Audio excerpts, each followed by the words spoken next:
It's Wednesday. Like I said, my name is Ted. Welcome to Under the Suds. We are the only beer talk show on Twitch that I know of.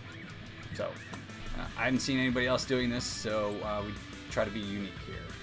If you're here for the first time, welcome. Again, we have some rules on Under the Suds. I'm going to go down the rules real fast. No repeat beers. Every beer, or mead or cider, because we have both tonight.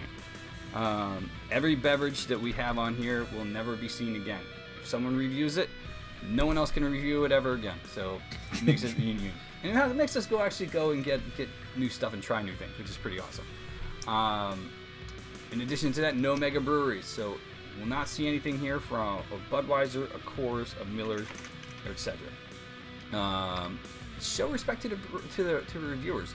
Everybody has their own palate. Everybody has their own taste. You know, they might like the beverage that they have, or beer, or mead, or cider. So many things now. So many things today. I'm normally used to saying just beer, but hey, man, it's all good. I like variety.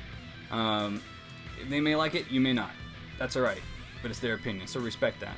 And most of all, have fun and a pint. And if you're underage, I don't want to know. So that's it. All right. So with me tonight, we have like I said, a full house.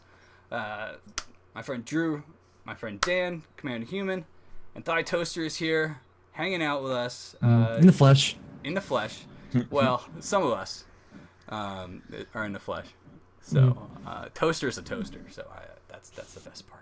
So good, so good. I don't know what you're talking about. This is me. This is me natural. I shave for this. Look how clean shaven I am. You're so pale. I'm just kidding. I can't help it. You need Go to get out outside. in the sun more, man. Please. God damn, seriously. We don't talk about the sun around here. You don't talk about the sun. The sun is not something we talk about. Yep. Guys, today this is actually my 25th stream for this show. I should have probably planned something more epic about it, like something that says, 25th stream or some explosions, but Get like the saddest confetti popper you can find. Yeah. Be like, Just- yay! That's right. A round of applause. You could do Golf clap. 25. Golf clap. I don't even know. No. Yeah, I couldn't find 20, anything. 25 shots of tequila. Oh no! That would be a long and very lonely night for me. or a very short stream. Yes, it would be. It would be that. Sathros, thank you for the 19 viewer host. I do appreciate it, sir. How are you doing? A good man. This damn thing is so fucking long. I really. And the best part, you guys can't hear it. It's blasting in my ear. No one can hear it. I know how annoying it is. It is. What's up, Rick? I'm How happy I are can't you? hear it. So, guys, if you're here for the first time, welcome. My name is Ted. Again, this is a beer talk show. Right about now, we start doing some beer reviews. Start drinking. Right about now, we start drinking. Yep. Oh, I just shook that up. That should be good. Actually, I need to. Right, you carry on. I need to get a bottle opener. Hang on. All right, that's cool. Got a cork on it, you're fine. All right, so round of beer reviews right now. What's up, Sathros? How the hell are you, brother? All right. Drew, do you want me to go first, or do you want? I'll go first. You go first. All right. Cool. Yeah. Very cool. There we go. All right. Alrighty. Flipping over. Sweet. I'm doing something a little new and different. Usually we've been doing a lot of IPAs lately, or sort of sours or dark ales. I'm going for a good old Pilsner. But it's from Vermont, so gotta keep it somewhat traditional with our Vermont beers we've been hitting up for the last like 3 or 4 weeks straight. But this week it's going to be a Vermont Pilsner from Lost Nation. Vermont is really known for their Pilsners. It's kind of hidden behind. Oh my God, it's carbonated. Yeah, very clear. It's not really known for their IPAs. Just want to do something a little different, and I will report it. There we go. Yeah, Wow, this one's that is very carbonated. highly carbonated. Very light, actually. I don't know. It's not really a whole lot different color. I wish I had some white behind me I could show it. But yeah, very clear. Sort of, I say almost too light for a Pilsner. But the smell is a little different. It's sort of has a sort of that typical Oh wow. Pilsner kind of smell to it. It's very grassy, grainy. Not a whole lot of hops all up in your nose. I get a little bit of, I don't know, is that like sort of an alcohol thing to it? Smells a little Pilsner, boozy. That's kind of Yeah, weird. yeah, it's not really a thing you want. Um, I guess it could be. I guess it could be the yeast. In fact, oh no, it's the sulfur. The sulfur notes from the yeast. That's what it is. Yeah. Wait, sulfur doesn't that smell like eggs? Yeah, it does. But Huh. and sort of lager yeasts or these hybrid ale yeasts, they produce a sulfur note which subdues later in fermentation. Okay. It's usually that little sort of sharper note you get in. It's the note that contrasts the sweetness in your typical American light lagers, like Coors or Budweiser. But it's found in most pilsners is a sort of a sulfur note to it. This one's fairly strong. I guess that's the problem. But the flavor, it's light. You can taste right through it. It's of course light grassy, sort of grassy note again. Tastes almost very green, which is not a good descriptor. Green being sort of under fermented, meaning I can taste a lot of sort of a light green apple to it. That sulfur note is still there when I taste it, sort of in the aroma. No hop character at all. I guess the grain character though that's there is pretty nice. It's a nice sort of contrast to that sharp sulfur note. Mm-hmm. Pilsner for shot. Yeah, they are. Sure for shotgun. Nah, I want pizza. But I don't know. Not a whole lot to talk about this beer. Okay. It's clear. You can sort of taste through it. That sulfur note's pretty strong. I guess I get a weird fruity finish, which is kind of typical for a flavor yeast has when it gets really warm and it ferments. And that shouldn't be found at all in the Pilsner. So it's a good beer. Doesn't really fit the style, but the yeast kind of harkens back to what a lager should taste like. But if I had to rate it, like 2.5 Oh, wow. to 2, yeah, it's on the lower side. I wouldn't say it's horrible. It's drinkable. It's good, but it sort of misses the note what it should be, I think. A Vermont Pilsner. I don't know if it should warrant a Vermont name. Like, I don't want my state associated to a Pilsner to make it taste like this. Nice. Nice way to say it. Yeah, but we've talked about, like, there are actually some phenomenal breweries in Vermont, and I Lost didn't Nation's an amazing realize brewery, how but many their breweries Pilsner, there are, meh. you know, so that are there. But yeah, Yeah. So it's a good beer. I'll finish this. I'll enjoy it, but it's not where it should be. I think, like, I don't know, they could maybe fix the fermentation a little bit, like more on like the colder side, to get rid of that fruitiness, okay, and maybe to clean up that sulfur note. If that sulfur note wasn't there as much, and sort of balanced out that sweetness, it would have been a whole lot better. But just misses its mark a little bit. okay. So a 2.5. Mm-hmm. I think that's probably the lowest. Actually, I don't know. I think maybe there was there was one beer that I did a while back from Dark City, and that I wasn't like too enthusiastic about. Yeah. Myself, but yeah, that's a pretty. Well, again, it's your opinion. You know, I'm not a big fan of pilsners myself. You know, I try to stay away from them because I think I drank way too many in college. There you go. And Attaboy. lagers. I drank way too much in college for that, and so all the beers I try now are different styles to keep away. But every once in a while, I like a nice Kolsch, you know, which is Yes, I think absolutely. is a little buttery. All right, so I normally let guests go first, but since it's your guys' first time here, Dan and Toaster, do you want me to go first, or do you want to? One of you guys want to jump in?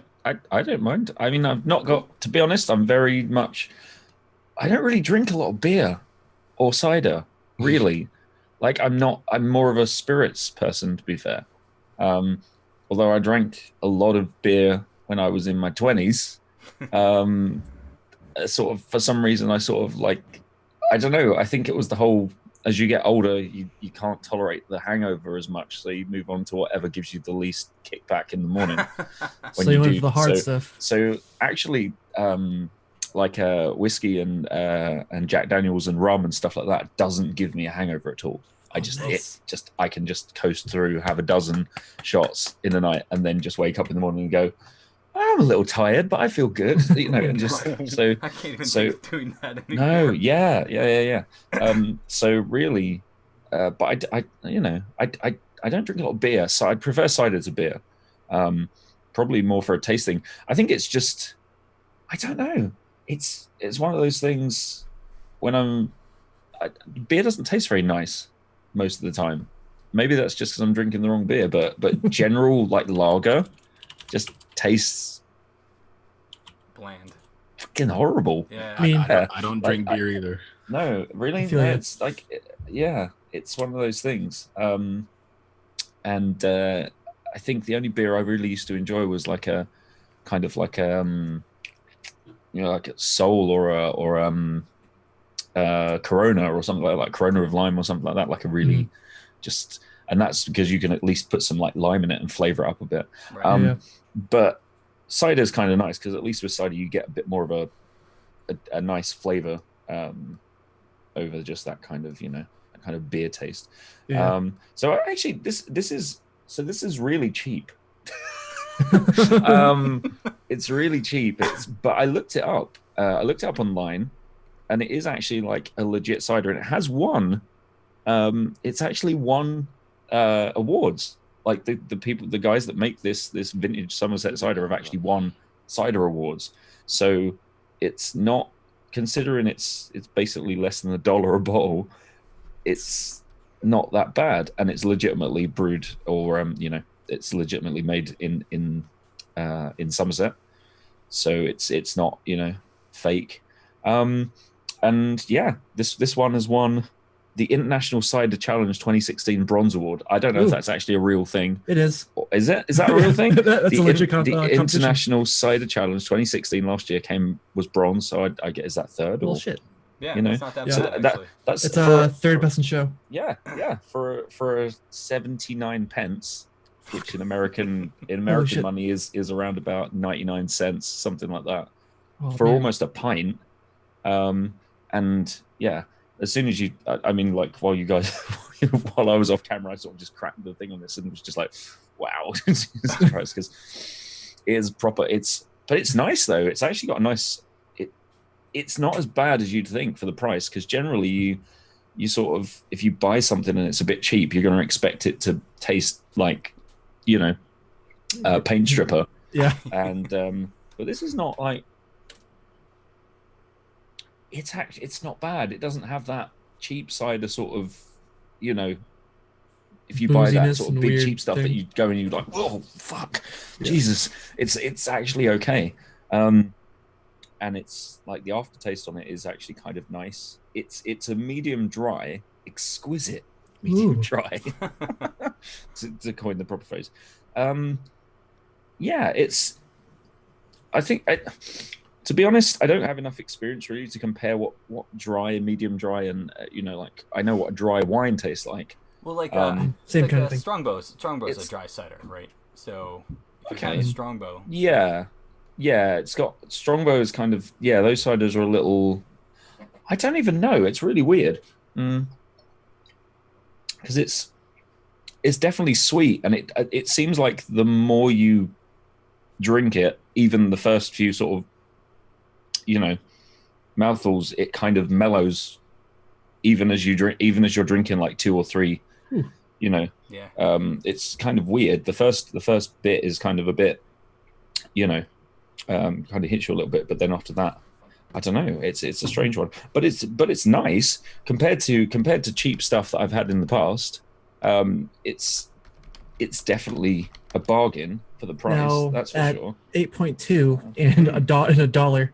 Does it taste any like boozy flavor to it? Like any like almost warmth alcohol flavor to it? Yeah. Okay. Yeah, because of the alcohol content, obviously. Yeah.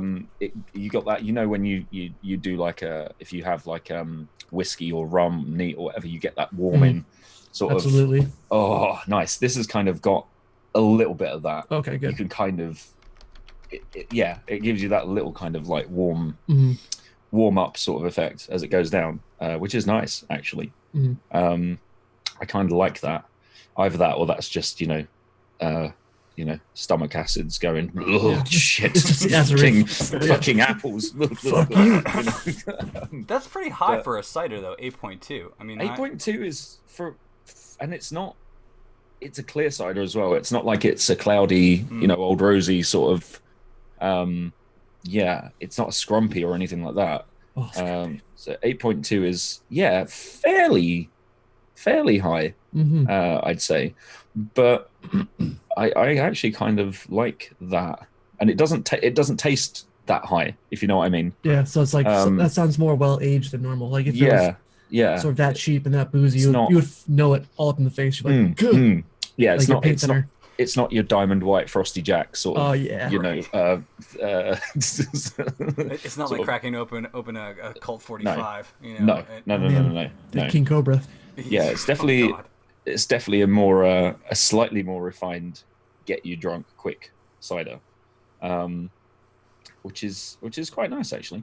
It doesn't really say what their heritage is on the bottle. I actually had a look on their website, which is very basic but kind of nice looking. Again, it doesn't really tell you when they started doing stuff. It said that their premium specialty ciders have gone on to win 10 cider awards, including an international gold medal for taste, proving that some ciders are just too good to be kept secret. So they've got 3 different brands. They've got Vintage, which is this one, which I'm assuming is the cheapest. Okay. Of theirs. Then they do a Reserve, which is a little bit not quite as strong, 6.8. That one must be nicer because you can get that one in Waitrose. Ooh. Waitrose is a slightly posher supermarket here. Oh, wow. That one's won the gold and the silver award, and then they've got a gold, Sunset Gold, which is won gold and bronze. That one's 5.2, so that one's again a little bit less alcohol as well. So yeah, I'd be interested actually now to try their Reserve and maybe do a bit of a compare and contrast. Did they tell about what apples they're actually using in the cider, or is it just? Just says finest English cider apples. So I would imagine just locally grown, I guess. Okay. Possibly just like apples grown in the same area. I would imagine. I can't really say, but I'm pretty sure they grow plenty of apples in Somerset. So I would imagine it's just local stuff. But yeah. Well, Terry was saying that's cider country, so it is. Yeah, for sure. What's quite nice on their website as well is for each of their cider brands, they kind of have a little recipe on what stuff that you can cook with it as well. Oh, really? Which is kind of nice. Yeah. So the Somerset Vintage underneath there's a little recipe for a pan-fried duck breast served with Chaplin and Cork's vintage cider and ginger sauce, which sounds quite nice. Sounds like a plan to me. I don't know. That looks pretty good. Also goes well with Wookie Hole's cheddar, apparently. So wait, Wookie apple and cheese. Wookie Hole, yeah. Okay. Cheese and crackers and cider. Yeah. All right. I thought I like Wookie spelled like the Star Wars. It's thing? no. Okay, I was about to say. There's a. It's actually that's a Wookie Hole is a. I think it's a kind of a, if not a landmark, then kind of like a tour, like a point of interest. Like a touristy spot in the UK. It's caves. There you go. I think down south you can. Oh, there you go. It's a series of limestone caverns. Yeah. Nice. It's in south of England. So yeah. Well, that's what I was asking, Gabe. Wookie hole. That's what I was wondering there. I said I live in a Wookie hole. it's like a small Kashyyyk. Nice. But yeah, no, it's like it's not bad. I think the best part is like you're drinking right out of the bottle, and that's a pretty big bottle too. That's almost a pint. I mean, it's a 500 ml. It's a okay. So it's a fair. If I do the scale, it looks like the size of a bottle of wine or something. But it's a 40. It's whatever 500 ml is in ounces. I don't know. 2 cups. It's a pint. Almost a pint. American pint, I guess. Yeah. So what would you give it as a rating though? It's difficult really because I don't have a lot to compare against. The only cider I really drink if I go out, and I don't go out very much drinking, at all. So generally, if I do have a cider, I'll have something like a Magners or a Bulmers or something, you know, like fairly branded. But I mean, this is nice, and it also doesn't taste like it's filled with sugar like those. You go out and have a Magners or a Bulmers or whatever, you know, over the counter. It's like, wow, how much fucking sugar am I drinking? This doesn't taste overtly sugary. It just tastes like natural, you know, the natural sugar of the apples and stuff, and they haven't spooned a bunch of fucking sugar into it, which is really nice. Considering the cost and also the alcohol ratio, which is important, I don't know. I'd say for what it is, I don't know whether I just managed to get a bargain or whether it was just a kind of a last of the line sort of affair or something like that. But I don't know. I'd with my limited experience, I'd probably give it like can I do a half? Can I do like a 3.5? Yeah, sure. Absolutely. Yeah. I'd go for that. I'm sure there's much nicer, more expensive ciders that have a more refined taste, but for what it is, I think it's actually not that bad. It's not that bad. I know. So, Gabe is a big cider fan. He does love the ciders. You know, every once in a while I can convince him to drink a beer. But it's funny. Beer just makes me Beer either makes me tired and makes me want to get to sleep, right? Or I'll drink 10 of them and then wake up with a horrible headache. So I try and steer clear of them. I actually drank a bunch of cider when at PAX. Everywhere had a Angry Orchard. Oh yeah. So I was just basically drinking that everywhere because that was kind of nice. It wasn't too expensive. And I think that one's actually owned by Sam Adams, if I'm not mistaken. Yep. They recently bought him. Yeah, they bought him not too long ago. But they also I don't because they have a bunch of different varieties. They have a ginger cider that was really good that Anne really liked. Sounds nice. Yeah, it's just enough spice on it from the ginger, complements the apple real nice. See, there was a cider that that's just sparked my memory. Actually, there was a cider that we used to drink when I was at uni about sort of like 9 years ago, and it used to come in. It used to come in cans like proper big, like 500 ml cans, the big tall cans. Yes. But it was kind of, there were different versions of it, and they were flavored, like heavily flavored. So there was like a strawberry. There was like a strawberry cider. Oh really? I wish I could remember the name. Like of it. Strawberry. There was like a kind of, it was all kind of like extra fruit infused. Yeah. But I remember it specifically because it was one of those cans that comes with a little bit of foil at the top. And do you know, like you can get sometimes those cans of orange juice, fizzy orange, that have the little foil wrap at the top that you peel off for no reason at all. No fucking reason. Why is there a little foil wrap so at the top? But it's cool. It's like, oh wow, it's really fancy. You just peel off the thing and then you do the ring pull.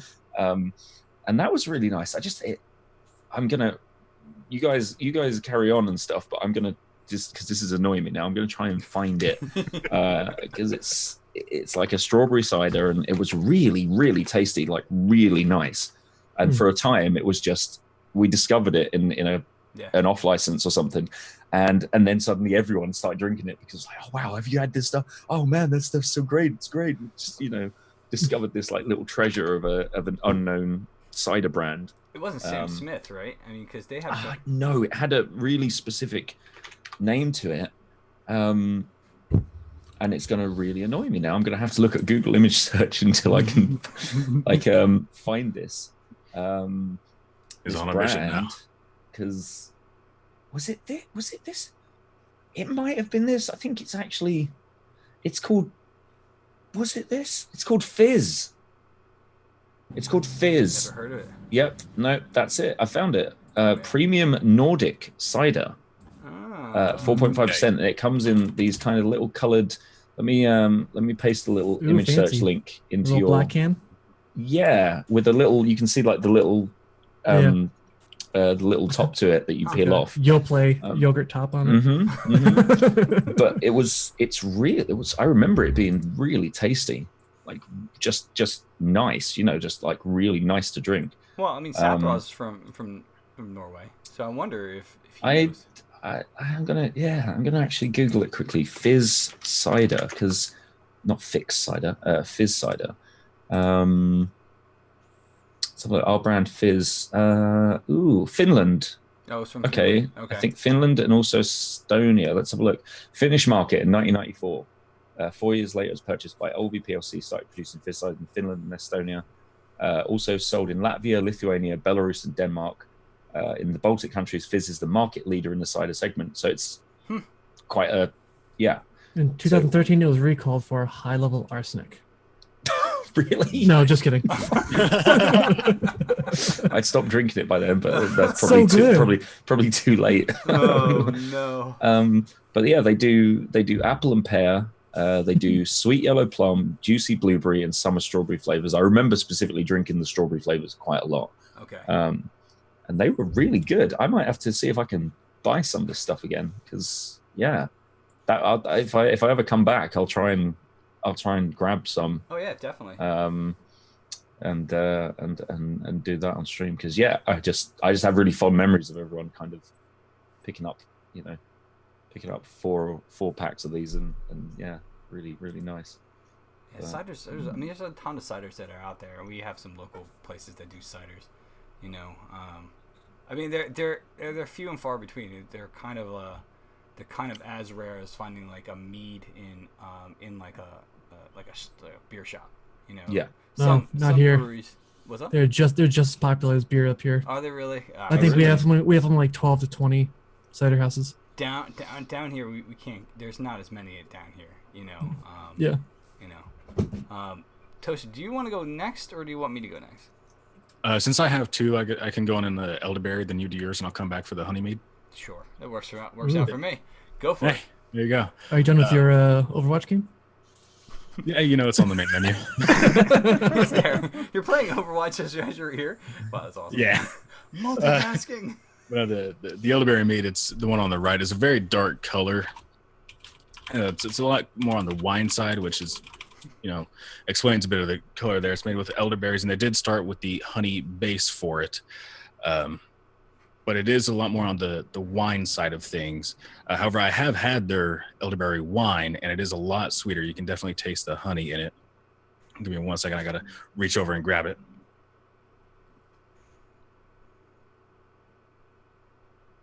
Big room he's in. I know, seriously. Is he going across the room? Is it live? Is it live pictures? I thought it was just. Thank you. Just a static. Nope, it's live. So good. I wish the microphone was over there, because then when the toast is done, it'll go ding. Told you. I was on high, I started smoking. Oh, Stop, run over. Toast will burn. Oh god. Oh, now all my sense of scales all thrown because those little glasses look. I thought they were much bigger than they are. No, Huge toaster. Not really. Yeah. But it is rather nice and sweet, and I find it a lot easier to drink than a wine. Although, it is definitely more on the wine side of things than I would personally like. And you can see the honey mead on the left. It's very bright. It's actually very clear. I have terrible lighting on it, but it's very clear. It's not as dark as I would like the honey to be. Yeah, this stuff I got it from Wildwood Cellars here in Kansas.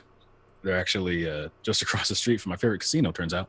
Yeah, this stuff is, what was it, 12% alcohol by volume in 700 milliliter bottles. The elderberry was 12%. Yeah. Okay. Oh wow. I think they both are actually. Oh, they are. Yeah, that is. I fucked that up to be really That is. high. Yeah, it's basically like a bottle of wine, isn't it? Yeah. Mm-hmm. Like I said, this stuff is it's definitely more on the wine side of things, but you can really taste the sweetness out of it to let you know that it is mead. Right.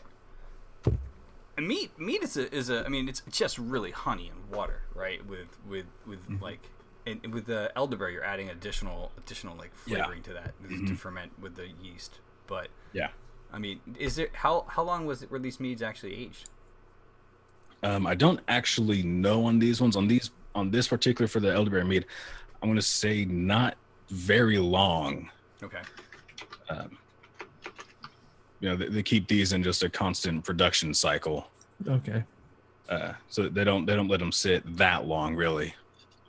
I think if someone told me that the shortest period of time a mead should age is like 5 years for it to get all the alcohol out, at least. But let it settle. Well, yeah. I mean, when we've Oh, done. whatever. Oh, there goes the toast. Oh, man. But No no, smoke. I'd say these are like 6 months at most, really. Can you get some Craigasms in chat real quick? The toast popping. Oh, that's funny. Oh, Jesus. You want to go on your stuff now, Ted? Oh yeah. That's fine. I can. Do you know? You have it? Do you want to say more about the meat? I mean, do you taste like the elderberry at all, or? Oh, you definitely taste the elderberry out of it. It's it's not pure honey meat like the other one is. Mhm. Right. But no, it's good. I already finished that was the last of what was in the bottle, so That boy. I could probably move straight on to the honey if you wanted me to. If you want to, go for it. I mean, then I'll go and oh, wrong screen. There we go. Professional here, ladies and gentlemen. Professional. Professional. No, okay, give me a second to grab the honey. All right. Rate the toast. Read the toast. Yeah, how is that toast out of 1 out of 5? You can use it as a palate cleanser. Oh, you could. That's actually quite a good idea. You can go back and rate the toast. Eat the toast. So wait, the elderberry meat. Someone asked, what is the rating you would give it though? No, wait. Can you hear me? On the elderberry, I would probably give it a 3.5, just because it is. I'm not a wine person really, and it is so much closer to the wines. Right. So I'd probably give it a 3.5 though, because I do enjoy it and I do get it on a semi-regular basis. And also, I'm just going to leave the cup of the honey over there. I'm just going to drink straight from the bottle on this one.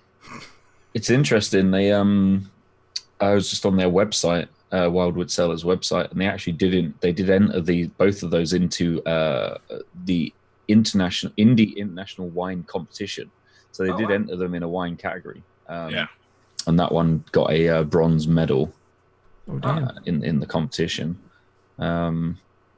So yeah, interesting. So they qualifies as a wine apparently.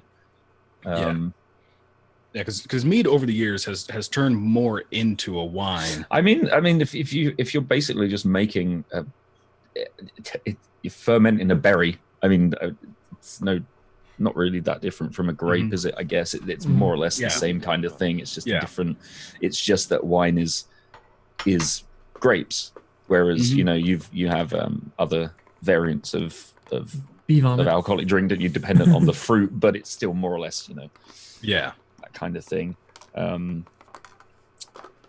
But I've never had mead, to be honest. Really? No, never had it.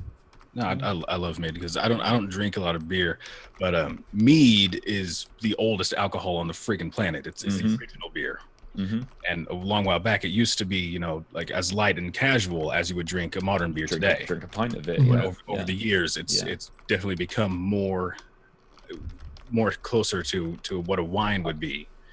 So it's heavier now, which is. I mean, But I mean, they must have really got trashed back in the day. Yeah, like that's properly hardcore. Drinking flagons of it, all night. Yeah, God. Well, if I remember right, in like ancient Greece, the term for the term mead was readily exchangeable with being just honey drunk. Right, gotcha. Oh, right. That was the word for it. Mead was the word for drunk. Gotcha.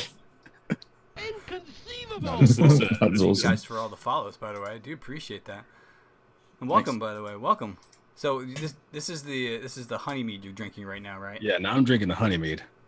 You got sent London Gaming. Oh, London, did you raid me? I didn't even see that. I just see you came in. I didn't see a raid. I do apologize. What's up, London?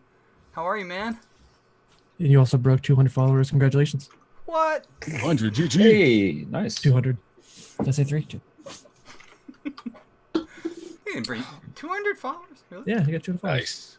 Nice. Oh, Jesus. Oh, Jesus I can't. Christ. I can't even Wow. do my own. Can't even do my own emotes. Well, thank you. Thank you, London, for 37 people. Do appreciate that, man. There you go. Thank you for the host, There you bro. go. There you Yeah. go.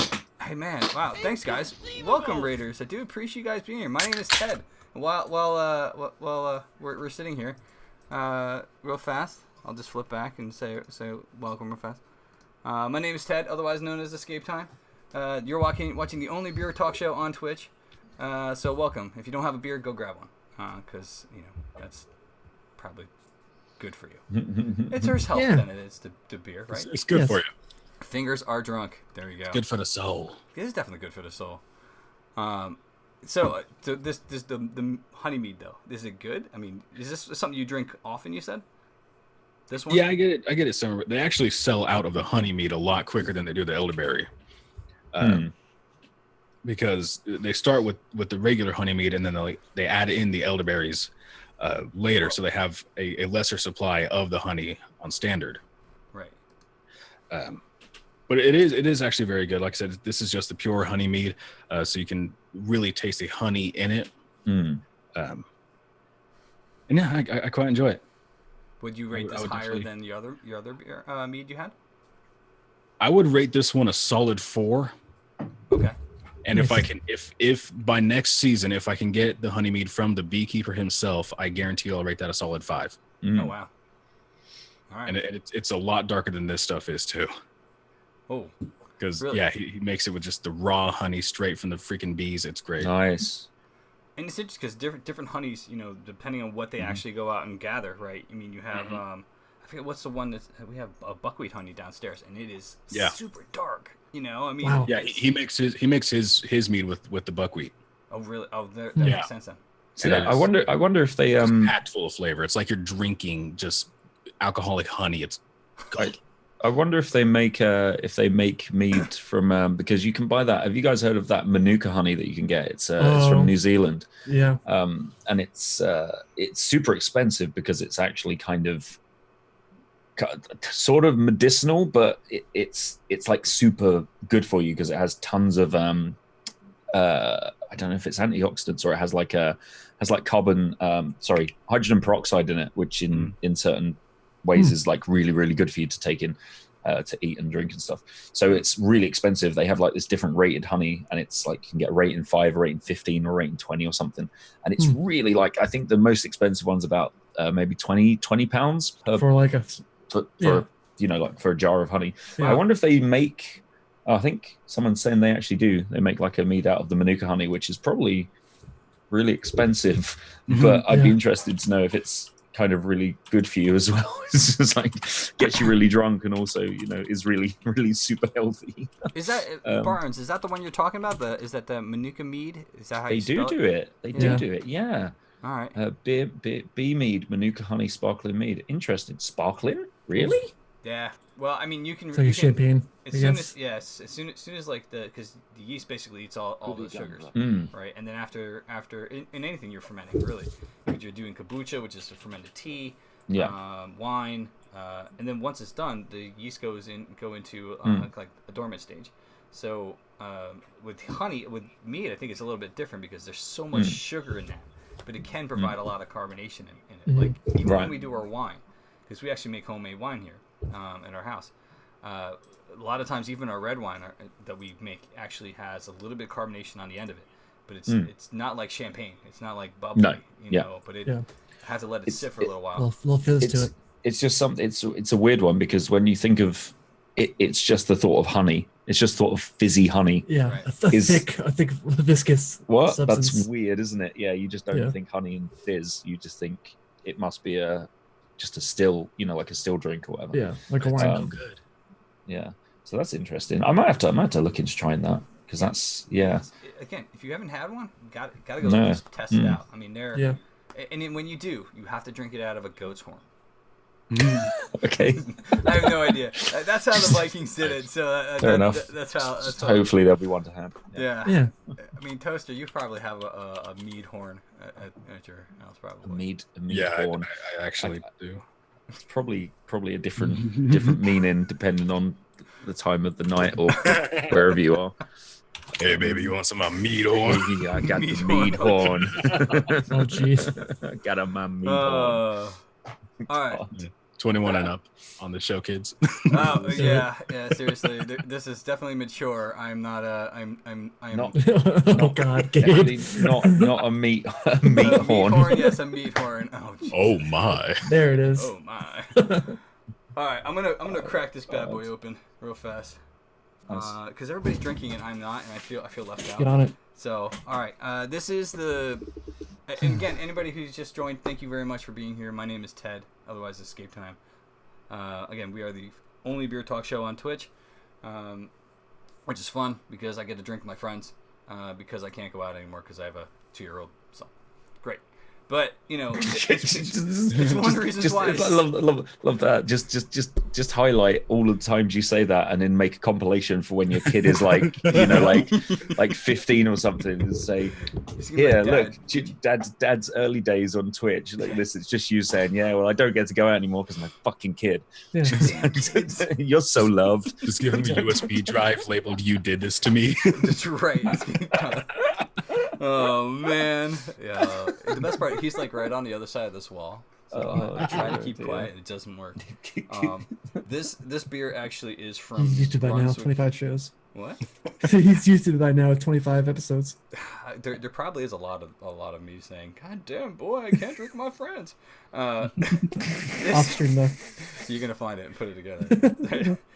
So this beer actually was given to me by Helminator. He's out of New Brunswick, Canada. He brought this down for me from when we were at PAX East. I've never had this before, but this is actually done by the same. He gave me another beer that was fantastic, done by the same distillery. This is actually a beer made by a French distillery, French Canadian distillery up there, and you go on their website, you can't even find. You can't even find the actual beers on there at all. So it's there's not a lot of information that I could find, and it's all in French, and I don't read French. What's it called? I can't quite see it on the stream. Oh, it is Messe Blanche. Blanche. Ah, okay. Yeah. And I always the picture itself kind of makes me think that I'm getting lectured. I don't know why. It's just like what is it? Apparently, Messe Blanche are a Belgian conceptual band. Oh. Interestingly enough, just random. Fair enough. This is a strong wheat ale, and it's a strong wheat beer. It's about 7% alcohol. I'm gonna pour it in the glass real fast and see what it tastes like real fast. I brought a backup beer, but I don't think I'm going to need it because this is a very large bottle. There's a lot of carbonation in it. You can even hear it. Chug. Not this big. I was going to save some for Anne. This is 750 milliliters. So I'll probably finish it. So it's brewed by Distillery Fille de Roy Yep. in New Brunswick, Canada. Yeah, it's labeled as a double bock, but it's on the bottle. It doesn't say anything about that. It just says a strong wheat beer. Strong wheat beer. Yeah. Mm. You have some. I don't know if I'm getting like banana on the front end here, but yeah, there's a little bit of banana on there. I'm guessing this is since a Doppelbock. That's a German style beer though. Isn't Bock German for ram? What? I think Bock is German for ram, meaning the Bock was made for springtime beers in Germany. So it's usually a German beer. So it's probably German yeast that produces the banana flavor. See, Drew is a beer encyclopedia. So that's one reason why we started a word a week. Yep. So I can catch up. So it does have, when you poured it out, it had a pretty solid head, but it kind of fizzed away. You can see the little bit of lacing left on there, but it's quite sweet. It does remind me of a more of a Hefeweizen than anything else. Not really too light of a. I really don't want to say it's like a dark Hefeweizen, but the flavor is very confusing. It's drinkable. I definitely like the like the color of this thing. I mean, it's a nice golden. Most Hefeweizens are very lighter in color, but I think the Doppelbocks are traditionally a bit darker, if I'm remembering correctly. It is a sweeter beer. My wife would actually pretty much love this thing. I probably should text message her and say, "Hey, honey, go grab the glass." But I might just forget. I actually really like this. Beer? Yeah, honey. No, sorry. It's not that big a bottle, is it? Let's be fair. No, I mean I can't share it. But yeah, this is a pretty decent Doppelbock. I mean, I was afraid when I poured it that it would be super carbonated, but again, it's all fizzed out. No pun intended. I could see if I was out digging in the garden, which I've been doing the last few weekends. I'm doing a lot of planting for our cooking show that we actually do. We're starting very soon, which is going to be a farm-to-table cooking show called the Nomad's Table. And TJ pointed out that I never changed my whatever the thing is down there, the title of my stream, so I had to change that there because I was out there farming. But this is something after a long day tilling dirt, I can come in and sit down, in the back patio and just kind of consume. And 7% isn't that high in alcohol when it comes to like beers that I've had. Would I consider this sessionable? Hell no. But this could definitely go down really, really smooth. In the end, I probably would give this, I don't know, 3.5. I actually like the other beer that he brought me. I don't know if I have the bottle up there somewhere. No, I don't remember what it is. But I'll have to look it up. But it's done by the same distillery, and I think there's one more I have left from the Helminator brought me, and I think it's done by the same guys as well. I'll have to confirm with him, unless he's in chat tonight. I know everything's going by way too fast. So, tilling dirt equal adulting. Yes, it does. Here's the thing. Right? Oh, we're also pulling a tick out of your son's ear. Oh my god, that was awesome. Holy shit, we were streaming. Highlight. Yeah, no, I didn't do that as a highlight. That would have been horrible. We all right. So anyway, we'll flip the stream. We'll start talking about that in a second. Yeah, I really like this beer. If you can find it, if you're up by New Brunswick, I'm assuming you can't get this down in the United States. There's one of the reasons why I brought it. But again, this is really drinkable. I would give this about 3.5. Very refreshing. So anyway, yeah, so I started, if you guys haven't checked it out, thank you, Gabe, squirrel moment right there. I actually started up a new show, a second show for this channel. I kind of treat this as a network, instead of just focusing on me. We have the beer show, but we also are going to be doing a farm-to-table cooking show. So the other day I was out there tilling up some gardens, and I was streaming the whole thing live. I was using the IRL TV app because for some reason I couldn't figure out why Zoom wasn't working, giving me sound on my phone. But it's a fantastic app, by the way. If you have never used it, it's only on the iPhone. But yeah, my son ended up getting a tick in his ear. I don't know if you ever had if they don't have ticks do they have ticks in London, in England? In London, they all live in London. They all live in London, downtown by the football stadiums. You mean soccer buildings. When you say a tick, you mean like a little Little blood sucking little bugs. bug, Yeah. little spider thing. It would seem stupid to think that they're not everywhere. I'm sure they're everywhere. I know they're not in Hawaii, so that's why I was wondering. Oh, okay. I don't know. Little mites, aren't they? Yeah, maybe they probably are. I think animals have issues with them more than Londoners, but they don't get out in the woods that often to go roll in the dirt. No. They're mainly found in inner cities, in the urban areas. I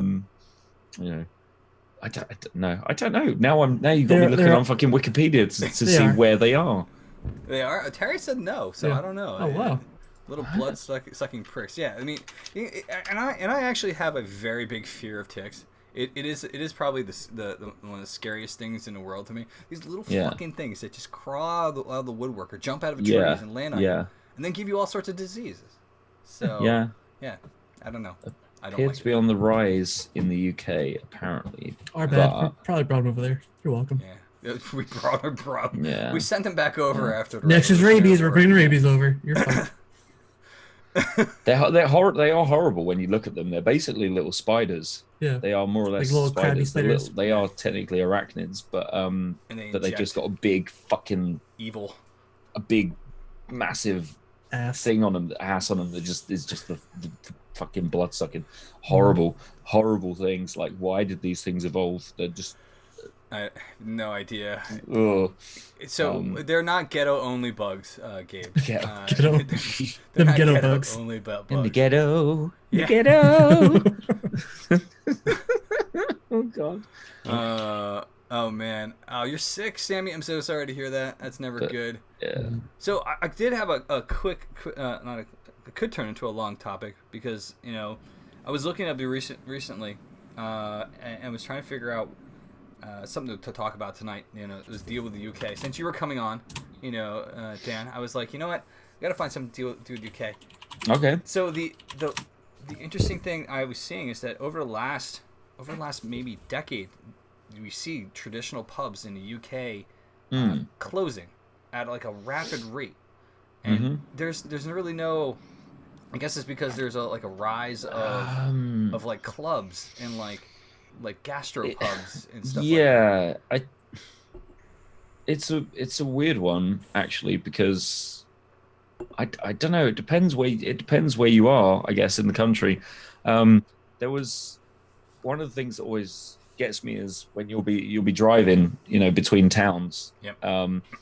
And I don't know whether this is, I don't know why this is, but there always used to be like pubs, kind of, you'd go from a town to a town or like a village to a village, and there'd be just a random pub that you could pull into off of like an A road or something that would just be not even in a town, not even with houses or anything, just on the fucking road, just on the side of the road, just a fucking pub.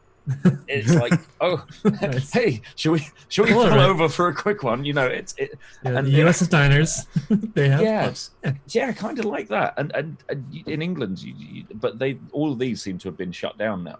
So those ones for sure. I don't know whether that's to do with they're just trying to clamp down on the idea of pulling over and having a couple of pints and then getting back on the road. Road soda. There's, I mean, I don't know, like pub. You have a lot of bars and stuff. There seem to be like kind of like more of an increase when you go out for a night out or whatever. That there's more kind of like bars or upper, not upper class as such, but just kind of like trendy, slightly more trendier. More like I mean. But do you think like the younger generation who are coming up are just kind of, because I mean there's even like a historical society in England that preserves certain pubs. Like there are pubs that are older than the United States. Oh god, yeah. There's one down the road. There's a couple near me actually. I mean, I live in a town that is one of the oldest. It purports to be the oldest recorded town in the UK. Shit. So we're going back, Roman times. Like there's Roman castles and stuff, and there's a pub in a place called Great Lees, which is about 20 miles down the road, and that is a little village, and that has got I believe it's the oldest pub in the UK, really, dating back to the 1100s. Fuck. So it's around about it's about 900 years old. Holy shit. Apparently super haunted and all this, whatever. But yeah, real old place, proper, old school fucking beams and everything. But I don't know. I feel like it's just not a youngster's place. I don't know. I think it's the culture's kind of changed a little bit. I love pubs. I love character pubs. I love places that have proper, that old world feel to them. Right. There used to be a really cool pub in Cambridge where it was all the wooden. I call them wooden pubs. It's really because most you walk in, it's mostly like woodwork all over. Beams and you go behind behind places that have character. And there was a bar that got kind of taken over in the town that I used to live in, and it wasn't necessarily a pub. It was kind of like a downstairs bar. It was called the Hot House. Okay. Oh And God. but it was tiny. You went downstairs to get to it, and it was a tiny little bar. But I just have real like amazing fond memories of going to that place because it was so it had so much character and such a vibe, like a buzz to it. Right. Because they had, like the place had just like grown over years and years and years, and they had like all these foreign notes behind the counter, and they had, just they used to have like kind of duos play down there, like play jazz guitar and things like live gigs and stuff in this tiny little cramped place, and it was always really characterful, and that's kind of something that seems to be missing in a lot of like these kind of, like you say, more trendy, these places. They basically just decorate them to be kind of modern, and the drinks are expensive, and everyone sort of stands around being they all, serve more cocktails than they do beer, and or cider. Or it sounds like saying a red light. No, but it was a really cool place. Like you go downstairs and the place would literally hold about 60 people. Nice. Maybe 60 to 80 people if you're lucky, crushed together in this little area. And they used to do like about 30 different flavors of vodka shot. They do like, Starburst and Mars and Milky Way and Galaxy flavor and Minstrel and like all the chocolate bars that you could think of, all the sweets that you could think of. I have no idea what a Minstrel is, by the way. Galaxy, they're like little chocolate, hard shelled chocolate with soft chocolate inside. Gotcha. Okay. So they used to have all that, and I'm trying to think of other places as well. There used to be a pub up there's basically a street in the town I used to live in called Chelmsford. The street's called Molsham Street, and it's the best street in that town for doing a pub crawl because there are about 10 pubs. I think that's common on that street, so you could literally work your way down. Over the course of an evening, you can start you go right to the top where the street stops being a kind of a commercial street and starts being just houses. So you start right at the top. There's a pub called the Cricketers Arms, which is a very traditional kind of like tiny pub, right? One bar, couple of whatever. You start there, you work your way down, then there's six or five or six. There's actually a kind of a little like brewery slash like a kind of a microbrewery shop as well, which does kind of specialty beers and things like that. But it's a shop, but you can drink in it. So it's kind of weird. It's not really a pub. You can kind of sit down. There's kind of one or two tables, and they sell beer to take away and bottles and things like that. But you can just go in and get, they've got like maybe 2 or 3 barrels behind the little table in that, and you can just like drink half a pint or whatever, which is strange.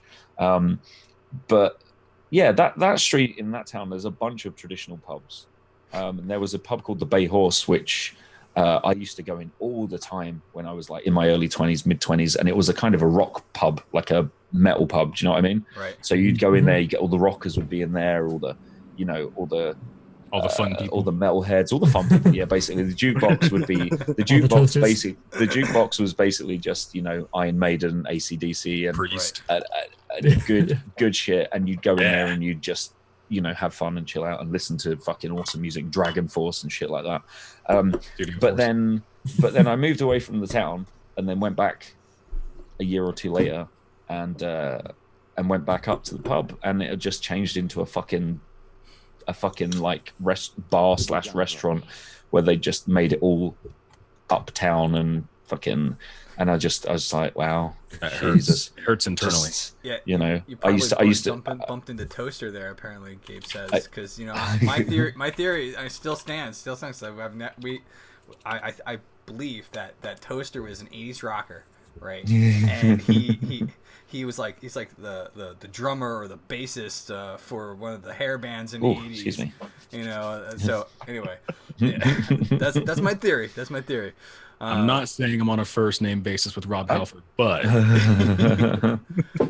so I just that sort of stuff just seems to be getting it's being pushed out, and it's sad because I miss having places like that where you can go in there and listen to, go into a pub where you can buy a cheap beer and listen to, you know, metal on the jukebox or something. Yeah.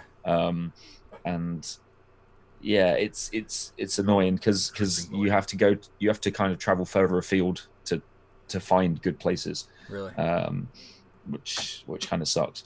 But the first time I was in England though. I remember I was working in Essex in Waltham Abbey. Oh yeah, I know. Yep. And there was it was the same similar setup, right? I walked down to the town from the hotel I was staying. Right, It was a short walk, you know, and there were within the main street, there was 10 pubs, and you know, I made my way maybe to 5 of them in one night. Yeah. But they all have that. I think originally pubs were just like a gathering place, a meeting place. You know, and which is one of the reasons why they're so English pubs. You know, in general, I always find them very homey. It's more of that's what they're supposed to be. Well, it's you know, it's a free house. That's what a pub is. It's a free house. Like the idea of a free house is, here's my house. Yep. I've got some beers. Why don't you guys come in? You know, there's a few ground rules, but to most part, why don't you just fucking come in and chill? And here's some beer, and you know, my house is open to you. That's the kind of idea of a pub, and that open to the public. You know, exactly. Yeah, yeah. And yeah, that's why I always kind of like favored pubs over clubs and bars and things, because a pub it's less. It's meant to be less commercial. It's meant to be less, you know, chain fucking money based and more based on just where can I go that's chilled, that I can just like sit down and have a chat and stuff, and it's not too, you know, not too rowdy, maybe not too whatever, and that's kind of it's changing a bit. I mean, I don't really go out that much anymore, but yeah, pubs over clubs for sure. Yeah, for sure.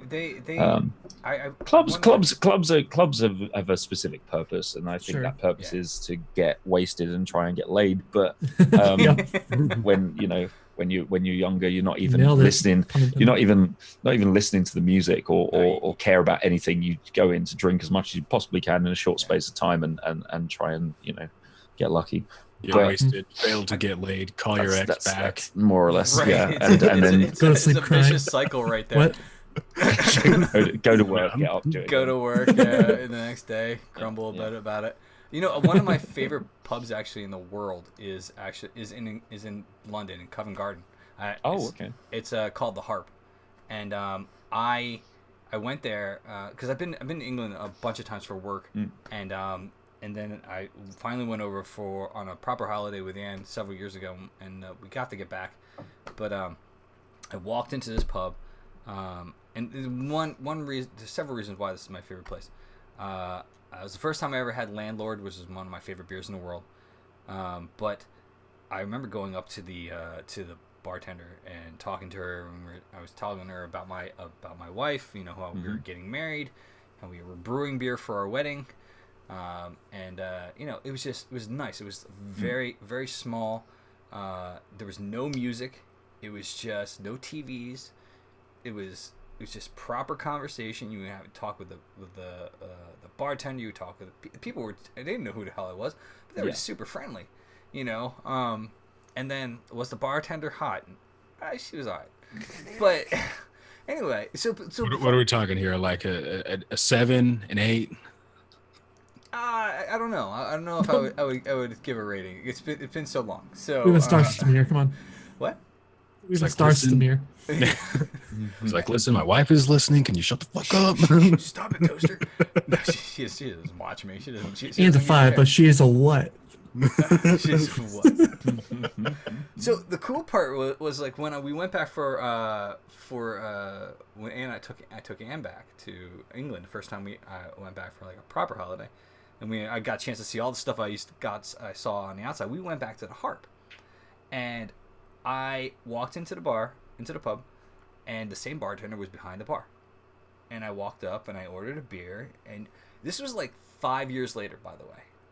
She instantly recognized me. She didn't know me by name. She's like, wait a minute, you're the Yank who brewed beer for his wedding. And I was like, yeah, totally, exactly. And I looked at, and I was like, and this is my wife. And I brought Ann over, and we were sitting there talking about the wedding and stuff. But it was just, it impressed me. You know what I mean? It just, you know, the fact that either A, I must have left an impression. I don't know. Yeah. It's the ball. Good or bad. It's a good or bad, right? Good or bad, one way or another. She was like, oh, God, it's this guy. Get him out of here quick. Oh, his wife's here? Fuck. Oh, shit. He rated me as a 5, damn him. Anyway, but it's like the type of community type setting where you actually can go, you can relax, you can hang out, you can spend time. And while they're in the UK, you know, the culture of pubs is kind of slowly declining, you know, which is again, I agree, Terry, very good bartending. So, you know, 5 years later, for her to remember who I was, you know, which it was very impressive. Well, that's pretty cool. But I think in the U.S. there are a incline of like a ample amount of pubs are actually coming into existence that have this feel of an old English pub, you know. And I know you were over in the U.S. for PAX, so I mean. Yeah, Boston. I mean the places, the places Boston's that we, well, I mean, but then like the East Coast is more or less, you know, like UK 2.0, isn't it? For the or at least it was. New England, in fact, it was UK 2.0 to start with, and then, you know, but still retains quite a lot of that. Yeah, like a bunch of that. Like I really got that feeling, especially with that kind of that real strong. Immigrant, you know, the Irish sort of contingent and stuff like that. You get that a lot, which is awesome. I mean, that place that we found, literally around the corner from the hotel, fucking place called Coogan's, was amazing. Oh yeah, great place. Like just the first place we wandered to, came out the hotel, wandered down the street 20 yards, and it was just like, oh, here's a place. Let's try this. Sweet. And it was just like, wow, awesome. The best place that that we found at TwitchCon last year in San Diego was an Irish place called The Fields, and was just the best. Yeah, had like the best food, had really good good priced like alcohol and stuff, and just good music, and was a really nice, you know, like nice kind of decor and stuff, like that proper old style, you know, wood decor with, you know, so yeah, I mean, but I don't have much. I wouldn't even when I go on trips like to the States and stuff. I wouldn't go to like a club anyway. So I would only ever go to like a pub or a restaurant or a, you know, like a bar. So, but I don't really favor like bars in general or sports bars or anything like that. I would much rather go to a pub that doesn't have screens, that doesn't have TV, that doesn't have even music playing.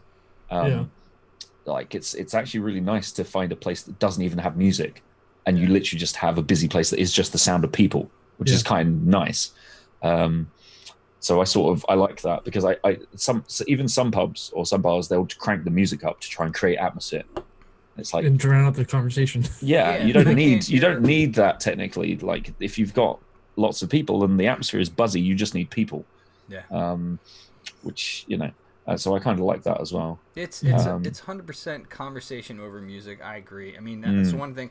Even our local pub here in Pennsylvania, in Newtown, it's Isaac Newton's, where, you know, it's, you know, I know Terry from there. My friend Steve, who's on here all the time. You know, that's actually where I met him.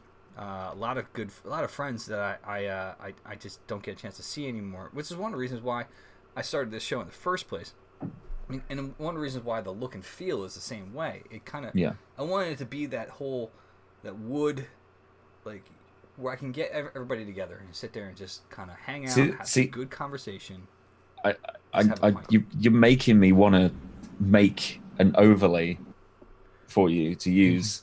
That is basically, if you green screen everyone out you can just be sat Sitting at a bar. sitting in a pub and with like a proper or get some loop-in footage of an empty or like loop-in footage of a pub that you can have in the background and then have us like superimposed on seats or whatever by That'd a be table hilarious. with the beers. We could do it.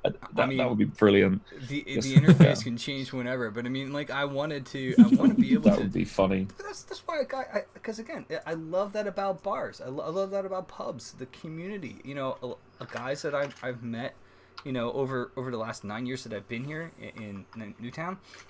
Yeah. They're my friends. I go to the pub. We come together and we talk about our lives. We talk about our families.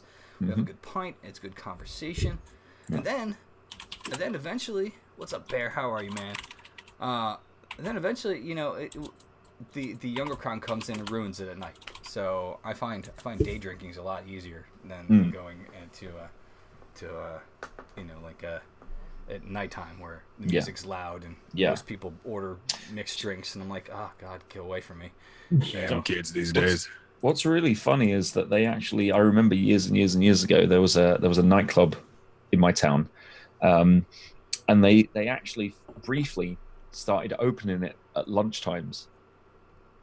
Believe it or not. Really?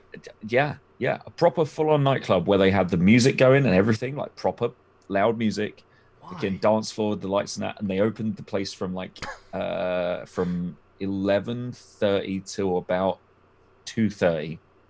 I think it was. So if you wanted to go to the club in your lunch hour, go and like grab a drink and a shot and go and have a dance for an hour at lunchtime. Go back to work yelling because your ears are all blown out. Oh my God. It didn't take off. I remember doing it once, like me and my workmate, like we just were like, right, let's go and check this out. This will be hilarious. There was about 20 people in there, and about five people on the dance floor, and it's like 25 people too much. What is this? Are they hoping that people will come in, like have a few pints and forget they have to go back to work and just stay there all day or something? I'll admit, one of my first jobs when I after college, I was working down at I was working at a place actually in the same bloody town where my job is currently, but it's I was actually living down there, and now I actually drive an hour and a half to get back to the same fucking area. It's insane. I moved out of the way only to get a job back in the same place. Nice. But we would, we had a coworker. He was also English, and every day we would go to the bar for lunch. And sometimes we would spend about 3 hours there, and we would come back to work hammered. I used to do that all the time in my first real job. Every day. Yeah. Every day I used to go. I remember I've got this very strong memory of coming out for lunch, going down the pub. Like literally, I worked for a bank, but not customer facing. Like I worked in the service center, so I was doing like mail sorting and like letter sorting and things like that. So luckily I didn't have to deal with like general public and stuff. But thank God. No, I mean that in damn people. I mean that in the dogs. the state of us. I mean, I'd just come out of college. Like I was only 19 when I started the job, and they employed a bunch of like kids basically. It was basically the whole this Lloyd's Bank, Lloyd's TSB. They had a service center. It was in town, and they more or less made this service center the year before I finished college. So as soon as I came out of college, they were just they had like 100 jobs, and the whole fucking place got filled up with just all of us that left college. So the whole service center was basically just 19-year-olds. And we would just come out of the doors, and we'd go straight across, like it was next to a cathedral, like a little cathedral square thing. You go straight across the cathedral in a straight line, and right in front of you, from the moment you came out the door, almost you could see a pub called the Golden Fleece. And so you come out the door, it'd be like, there it is, straight to the Fleece. Yeah, brilliant. Fucking take you 35 seconds to walk there. In the front door from work, 35 seconds from work to the pub. Hi, can I have 3 pints of Stella and 3 aftershocks, please? Thank you. Right. It's like bang, bang, bang, shot. Aftershock. It's like Woo. pint, shot in 45 minutes. That'll And then stagger back to do the last 4 hours of the day or whatever. And then after that, you'd come out and go to the other pub that was 35 seconds away, which was called the Wheat Sheaf, which was literally turn left and go that way for 35 seconds and you're in another pub. And then you go there for another 3 hours and then stagger home, get ready, then go out clubbing. And that's basically what my life was when I left college for about 4 years, 6 days a week. It's amazing. So it was just, literally lunchtime warm up, then after work, second warm up, then out properly after that. But that's interesting though, because I mean, the Wheat Sheath. Wheat sheath. So he's calling them really, all right. Yeah, the Wheat Sheath. There you go. Jesus. All right. If you're going to go out drinking to that extent, you don't want a weak sheath. Definitely, No, definitely not. But I found when I was over there too, like it was whenever it closed, everything closed, like the day was done, people wouldn't stick around and work after the hours. It was just it was closing time, everybody would leave and everybody would go to the pub. Yep. In the US, it's the exact it's almost the exact opposite.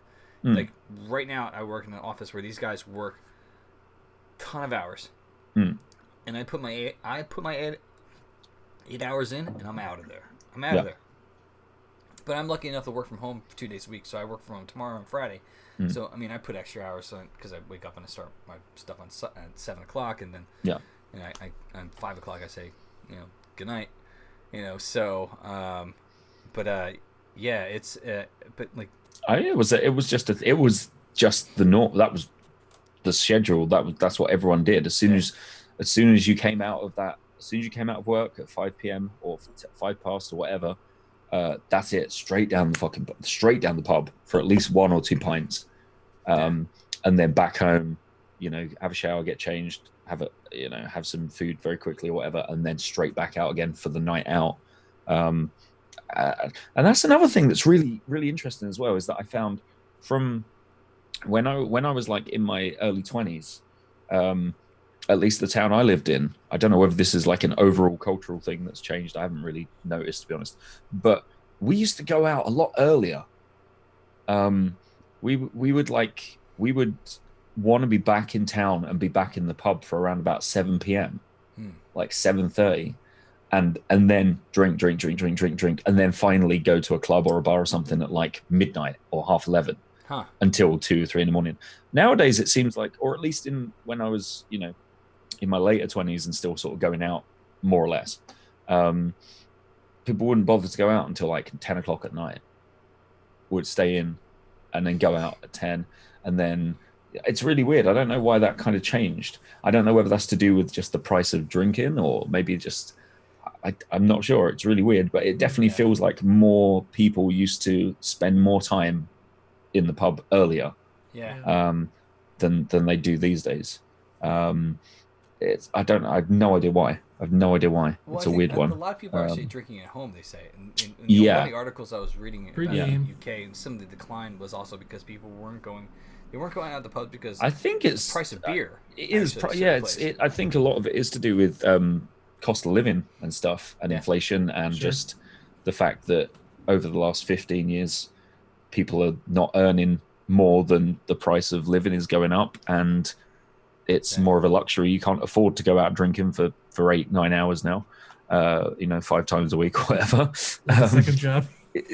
I used to when I was working that job, I used to spend more or less 80% of my expendable income on going out drinking. Oh man, that was it. That was like my credit cards, my everything. Like, I used to spend couple of hundred a week going out. And back then the rent was cheap where I was. My bills were cheap and stuff, so I had like £700 a month expendable income. Which was great because I could spend £150 a week on going out. And then the other £20 was my food budget, and it was Whereas you got it. Whereas these days, who needs to pay your rent? I get a beer. All right. Right. Well, no, that's why you bring around. Well, I mean, I agree because like when you're younger, like 20 years ago, right? When I was 20, right? And I was going out, or even after I was, when I bought I moved out of my parents' house, I got my first place, and I was just single, living with a cat, right? It was just me and a goddamn cat. Right. That was it. And I love that cat. The cat. His original name was Jinx, but I ended up renting a room, or second room, to this guy. He named him Kitty. So, anyway. All right. But Oh God. But yeah, it was just me and a cat. So I would go out and we would just go and just drink heavily.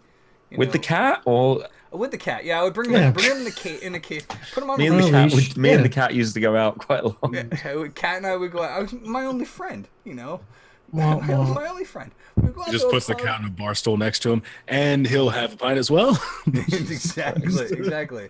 Can I get some whole milk? Okay, White Russian. But the best part, With the best apple part Russian. with bringing a cat out. Wait for it. Chick magnet. Is that regardless of whenever I go home, I would always go home have some pussy. Bring pussy home, one way or another. There would be. God. Sorry guys. It was a bad joke. And there is a sound effect for that. I'm just gonna point. I'm on it. Terrible. It had to be made. There are rules. There are rules. Thank you. There is bad rules. Every single time I bring the cat out to the bar, I'd always come home. Oh God. Sorry, Lord. my bad.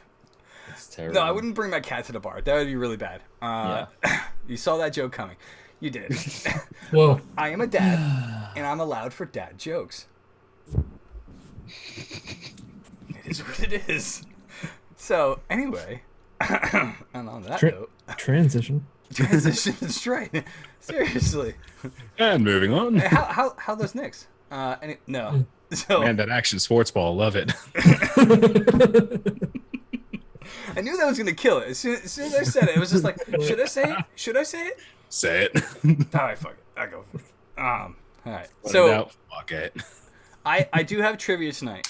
I do have trivia to do tonight. And it is it's in honor of Toaster, who loves the trivia. I have some trivia specifically for around. I'll be honest, it's around toast. So Nice. Trivia based around toast. yes. How it many is. fucking questions can you get about toast? Actually, a bunch. Listen, Wait, man. you Listen, man. You want a list? It's all right. So if you guys are brand new to the channel, again, welcome. We also do trivia at the end of the show. But before we do that, Drew, you're brewing on Friday, right? Yes, I So you're looking for additional ingredients for your Iron Brewing series. So if no one knows, if you don't know, Ratchet Sphere here, Drew, he actually does an Iron Brewing series. So think about it, right? Think about Yes. the Iron Chef. They give a mystery ingredient, and then they have to cook with it. In this sense, Challenge me. you have to challenge Ratchet Sphere. So he's actually looking for interesting ingredients for his next Iron Brewer. The one on I can Friday. hear is- Toaster typing already. Oh, There it is. man. Dan, thank you for my cheers, dude. Jeez. I didn't even realize. I just Oh, saw that. I just looked to the thing. Them and was like, affiliate bits. Yeah, dude, thank you. Yeah. For some reason, it's not doing the bits over there, but thanks again. Yeah, I got to affiliate. I'm not sure why, but maybe Sure they why. like beer, You, or maybe it's just random. it's well, you know what the prerequisites are for it, right? Yeah, I It's, saw the prerequisites yeah. for it. Yeah. They're like, yeah, They're super they're, lax. they're super low. So, and I hate like every time that makes it sound like, well, Thanks for you killing don't my- need much to get it. But, Thanks you for know, killing no, my they're different. flow here. but No, I know. that's good. It's cool. It's awesome. Yeah. Yeah, I appreciate that. That's on the first cheers I got. Enough. Is it really? Yeah, Oh, shit, this is nice. the first time I've streamed. I only stream once a week. Nice. Oh, there you go. So there it is. So Awesome. yeah. Am I going to be live after this? No, it's like 2:30 in the morning. I'm going to go back to bed. I actually got out of bed for this. And now I'm going to go Wake back up to bed. drink. Well, Basically. you have the 8.2% cider, and that's gonna just I'll be sleepy after we finish. So yeah, totally. it's fine. So, It's fine. Drew, you're looking for more ingredients, and this Friday you're This- brewing a beer made with Swedish fish. Swedish fish. That's right. Yeah. I That think was suggested by Bear, who I think is in chat still, possibly. yeah, he was here before. He's Yeah, still here. So We'll give Bear, Bear a he's shout out. brewing your beer on Friday, by the way. So Yep. yeah. I've done 2 series in the past. First one was a mushroom beer with Hen of the Woods mushrooms. That was brought by Crowded Kitchen. Yep. And then I have this Wednesday. Oh yeah, this Friday will be the Swedish Fish Lambic. Yeah. And then I'm still up for suggestions for my next Iron Brew, which will be in 2 weeks. And then the opposite weeks, I brew a beer that I want to sort of make on my own. Yeah. So you brew like pretty much every week, right? Every week. Yep. Grab it. Cool. I have 20 gallons of beer right behind my monitor, There you go. Wow. fermenting.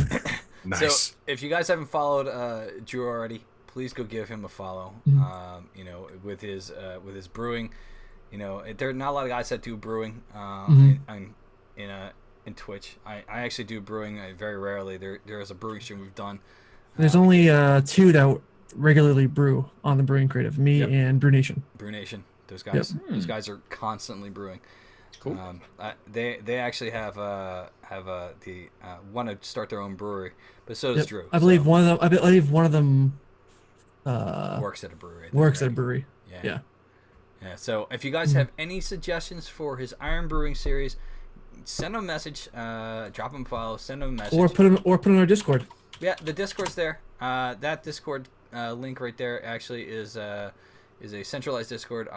It was originally mine. I'm opening it up to anybody in the creative scene here it doesn't have to be brewing, but you know, Drew and I we post there all the stuff at any time. So if you want to join, please do. Mostly, as of now, it's been a lot of beer, food, gardening, and a little bit of video game as well. Yeah, pretty much that's it. You know, anything that's creative around food and alcohol, that's pretty much in there. See that sounds like a show that needs to be on television, like beer gardening and a bit of video games. Yeah, right. Yeah, It's an Esquire series. Why doesn't that already fucking exist like, on network TV? Maybe, Yeah, right. maybe I'll pitch it to Twitch and be like, "Hey guys, Hey. let me do it This for is you." the new. This New is Amazon this is original. Yeah, Exactly. yeah. On Do Netflix. all 3 at the same time. This is something that's going to appeal to because video game, the video game audience, not necessarily the audience, but the average age of a gamer, is, as you Early know, 20s. it's 30 odd now. Oh, that's sweet, the average cool. age of a gamer. It's in the 30s. Oh, yeah. Like it I'll take grows with the industry more or less. So Sweet. because video games, there were people that played games back in the 70s, obviously in the 80s, but that kind of core console generation that were playing the early consoles back in the 80s that are now in their kind of like mid 30s that are pushing that average age up a little bit. The Atari generation. Yeah, well, kind of That like was me. I mean, but I think it became more and more mainstream over. It was like popular, but I think when you look at like the kind of the Sega, Nintendo, like NES, Genesis, going into that sort of like mid to late 80s, early 90s, that area, and so yeah, the average age of the game is going up. So yeah, you know, give it. You're at this point now where you've got kind of like a bunch of these middle-aged gamers. That, you know, why wouldn't you watch a show that's like a bit of video games and then a bit of gardening and then, you know, a beer review or something? It's cool. I'll go grab my watch Nintendo that. DS and play video games while I'm man. hoeing a garden and planting Yeah, seeds exactly. and You could play Animal Crossing and do it for real. That's at right. the same time. Yeah. There Yeah, you you go. can Like you can grow fucking hops and Stardew- greens in real life Stardew Valley. in Stardew Valley. Yeah. I'll bring my original NES with you, some Tetris 2-player. Yeah. Oh my god. I IRL Stardew, that's awesome. You basically, you should totally fucking do that. You should put a little box. You should have a little crate outside in your garden where you put all of the things that you grow. and, Yeah. and then a guy comes So- and picks them up at the end of the fucking season and leaves you a few dollars in your post box. I'll just It's leave it in the great. boxes for my wife, and she'll Yeah. come and pick them up, and she'll be like, "You see, you're walking through the house." Every potato I sell, I get 10 XP. Yes. Sweet. Escape Time Valley. There you go. That's Nice. Yes. we That's a can good see name. that. Yeah. Brilliant. I mean, I we love that. the show that. Stuff like that. the farm to table cooking show happening. The two things I have from it. We were out there just digging at the gardens and planting, and we planted a bunch of stuff, and we had potatoes back there. Literally everything in Stardew Valley, except for like the crazy fruits that that don't exist in the real world, we have out there. Yeah. It's funny. I just about you get up at like 7 a.m. and you do so much. You do so much in the garden that you have to basically get in bed at 4 p.m. or you just pass out and then wake up back in the bed again. That's right.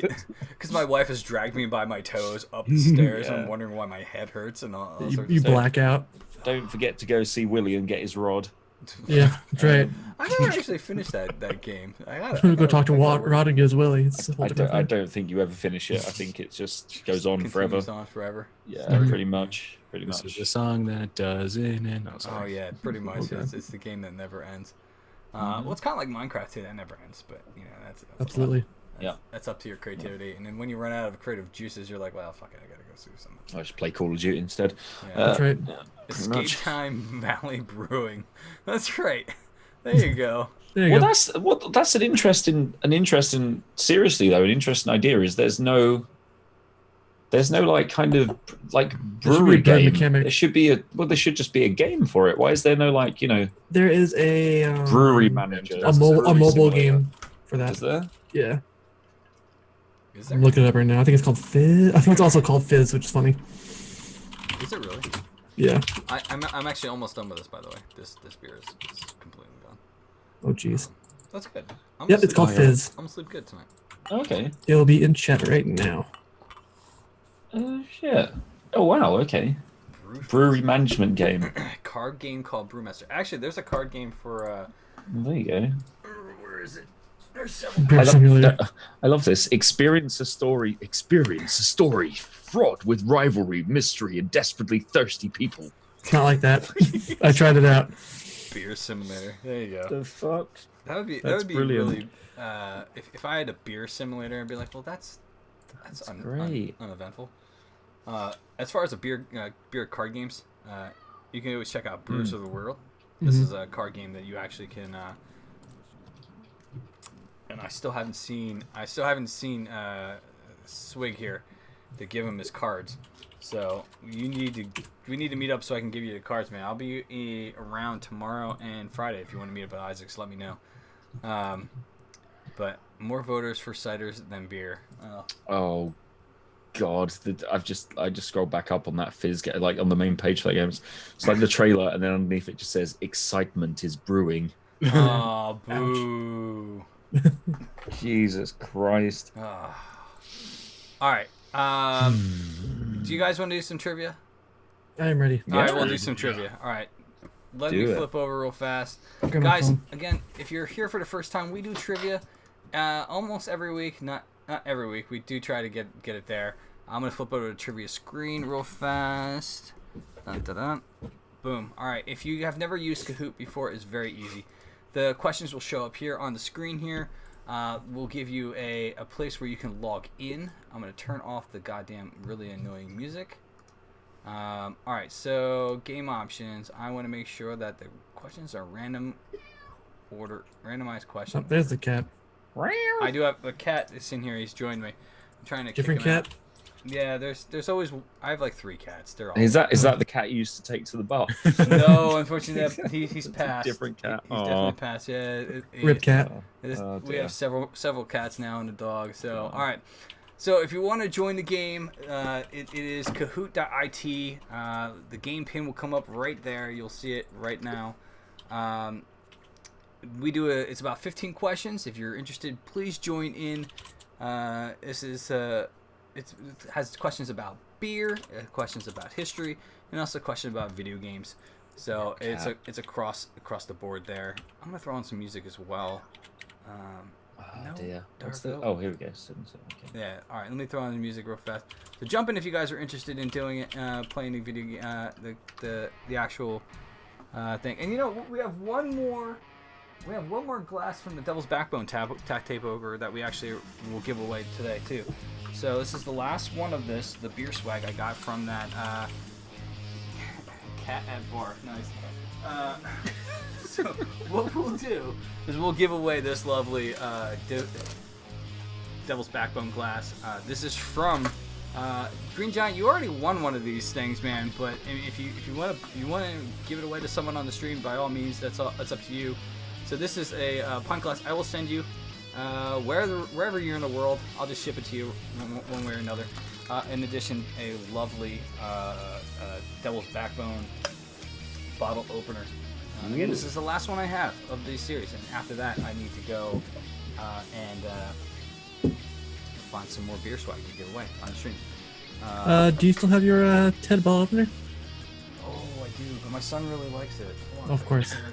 He loves opening beer bottles with it. Yeah. Hold on. It's right here somewhere. So I was at Devil's Backbone was a tap takeover. If you want to watch it,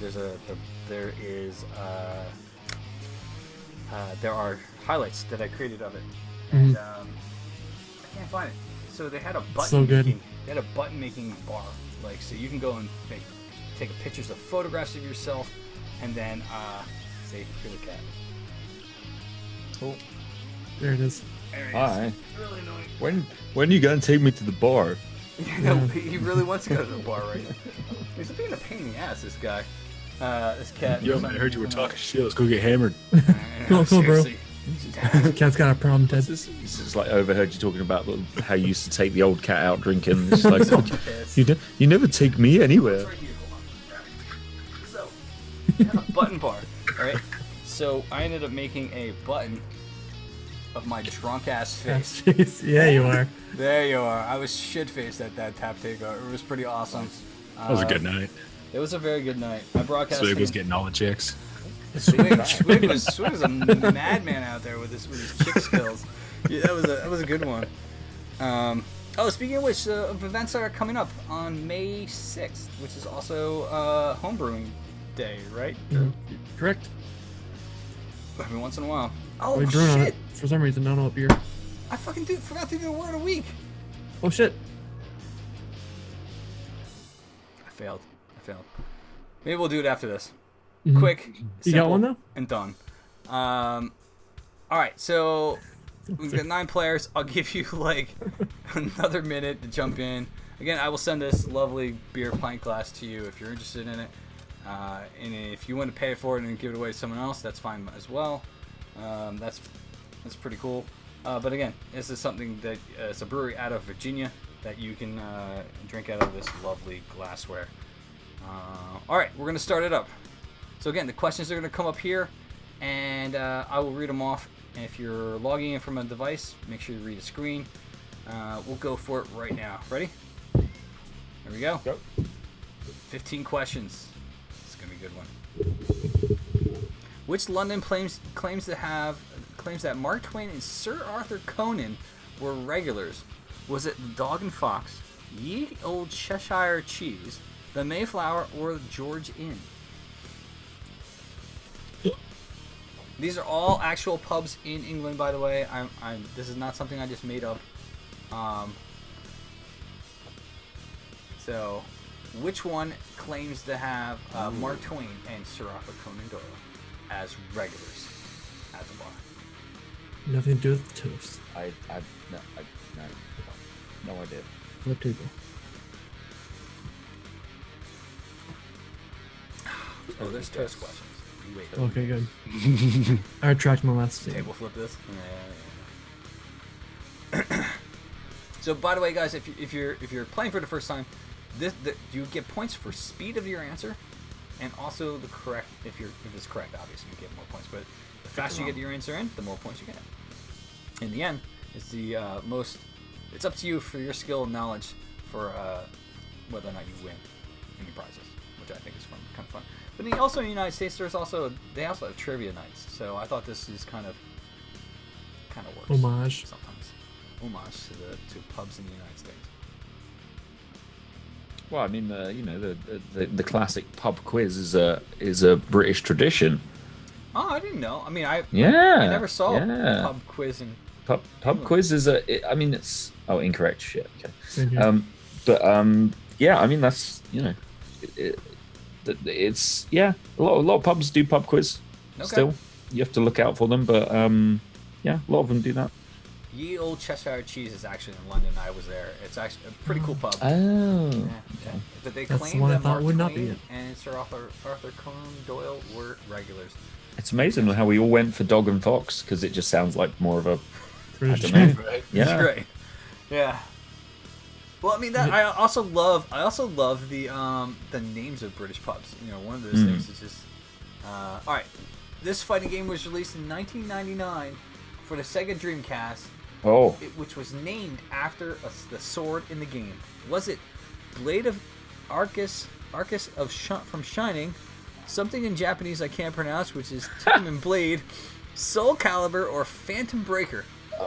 I can't see which one. Oh, that stream delay though. Which? Yeah, right. God damn it. Oh, there you go.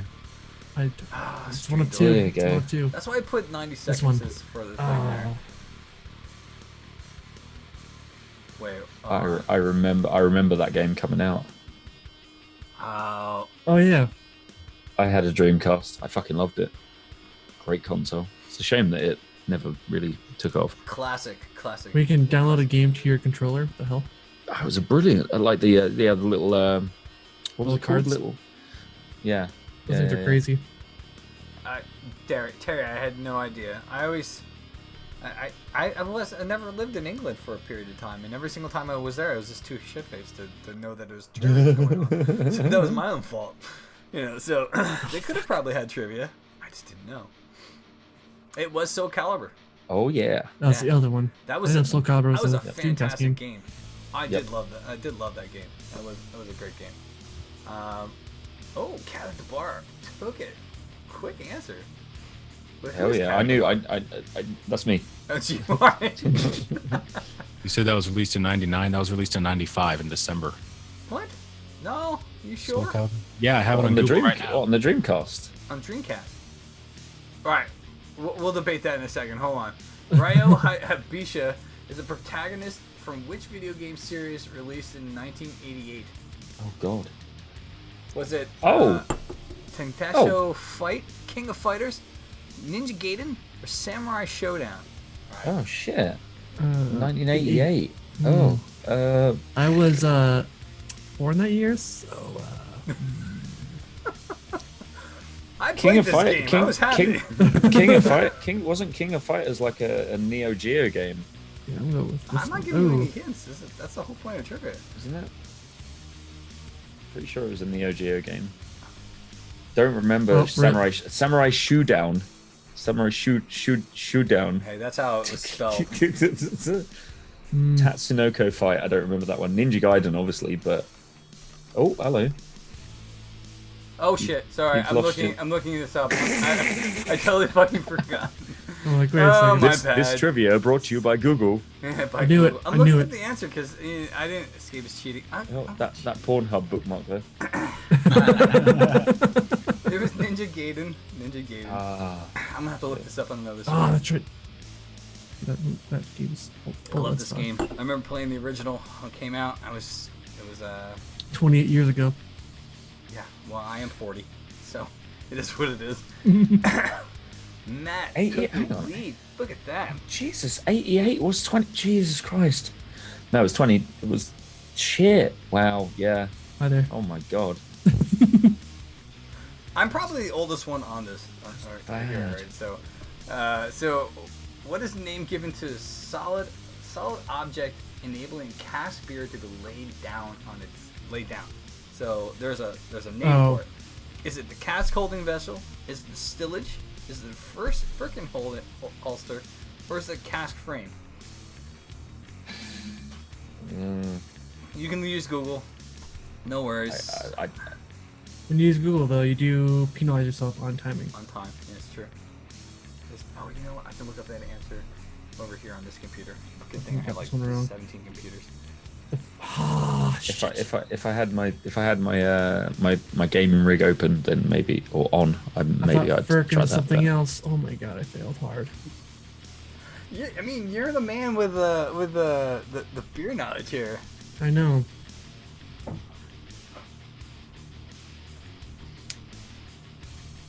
Oh god, no! No. It's called a stillage. Yes, it is a stillage. I didn't even know this. It's a fun part about trivia. I look up this shit and I got find it out. So it is what it is. So did 4 other people. Hell yeah. Cheese's crust. Oh man, took the lead.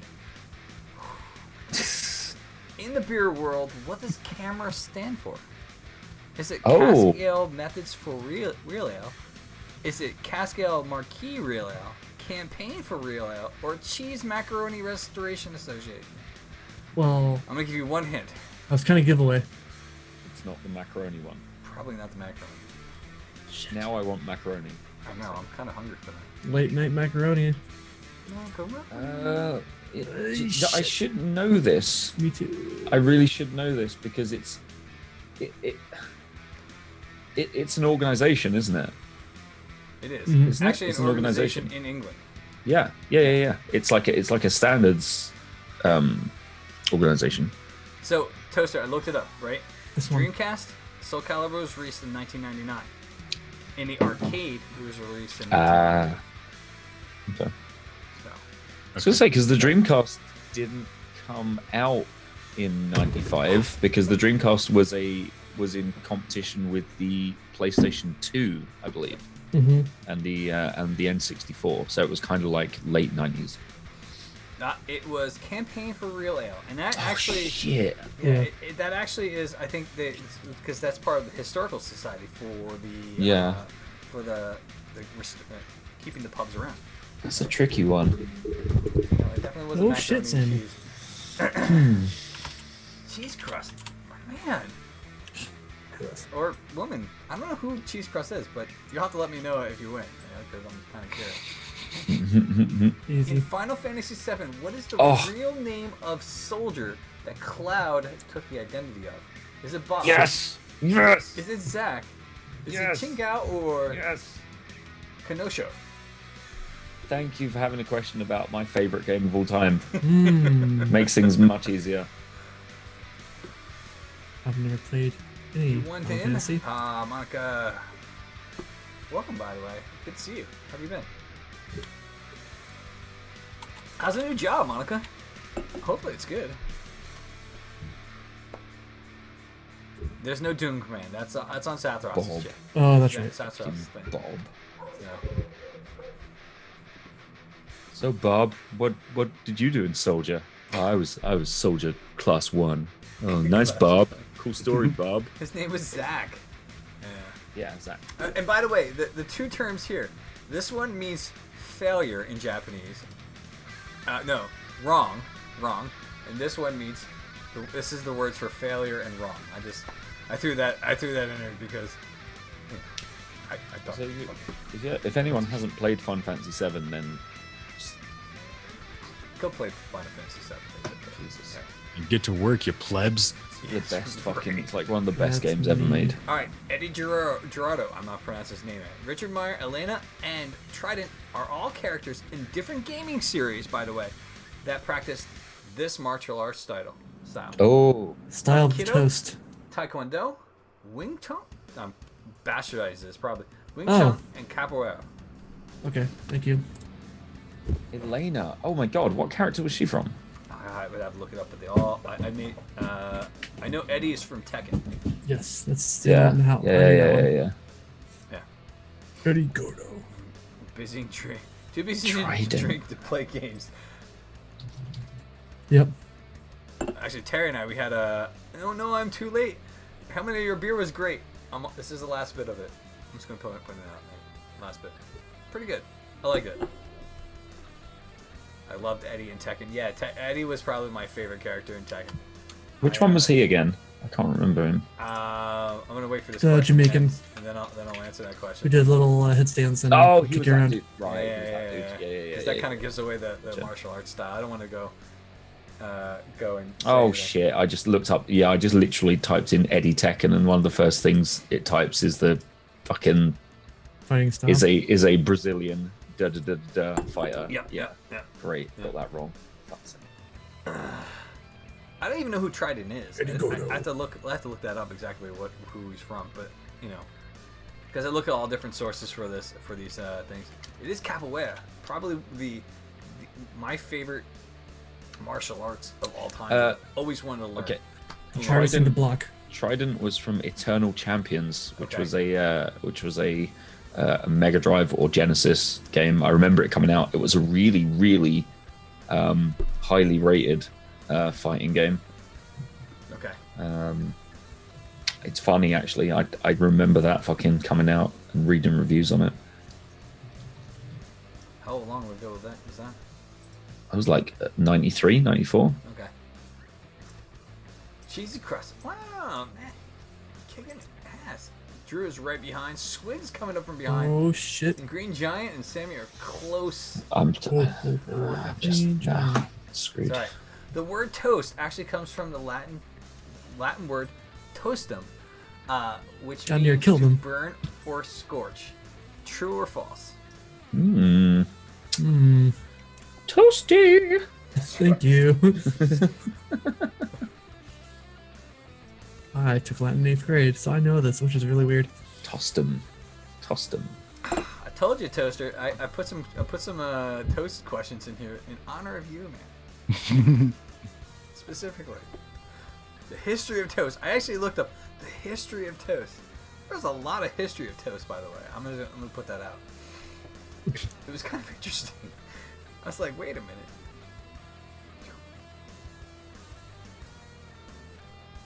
I have no idea what Latin. What this. I don't speak Latin, so. Yes, Monica, you did get officiate. I can't say the word.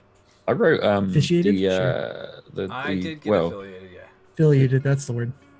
before the elite faction was the sovereignty. It was the Imperial Inquisition, and Yep. I wrote the entire. I wrote the anthem in Latin. Oh, really? Yeah. Have you heard it? Have you heard? You must have heard the I anthem. probably heard. Yeah.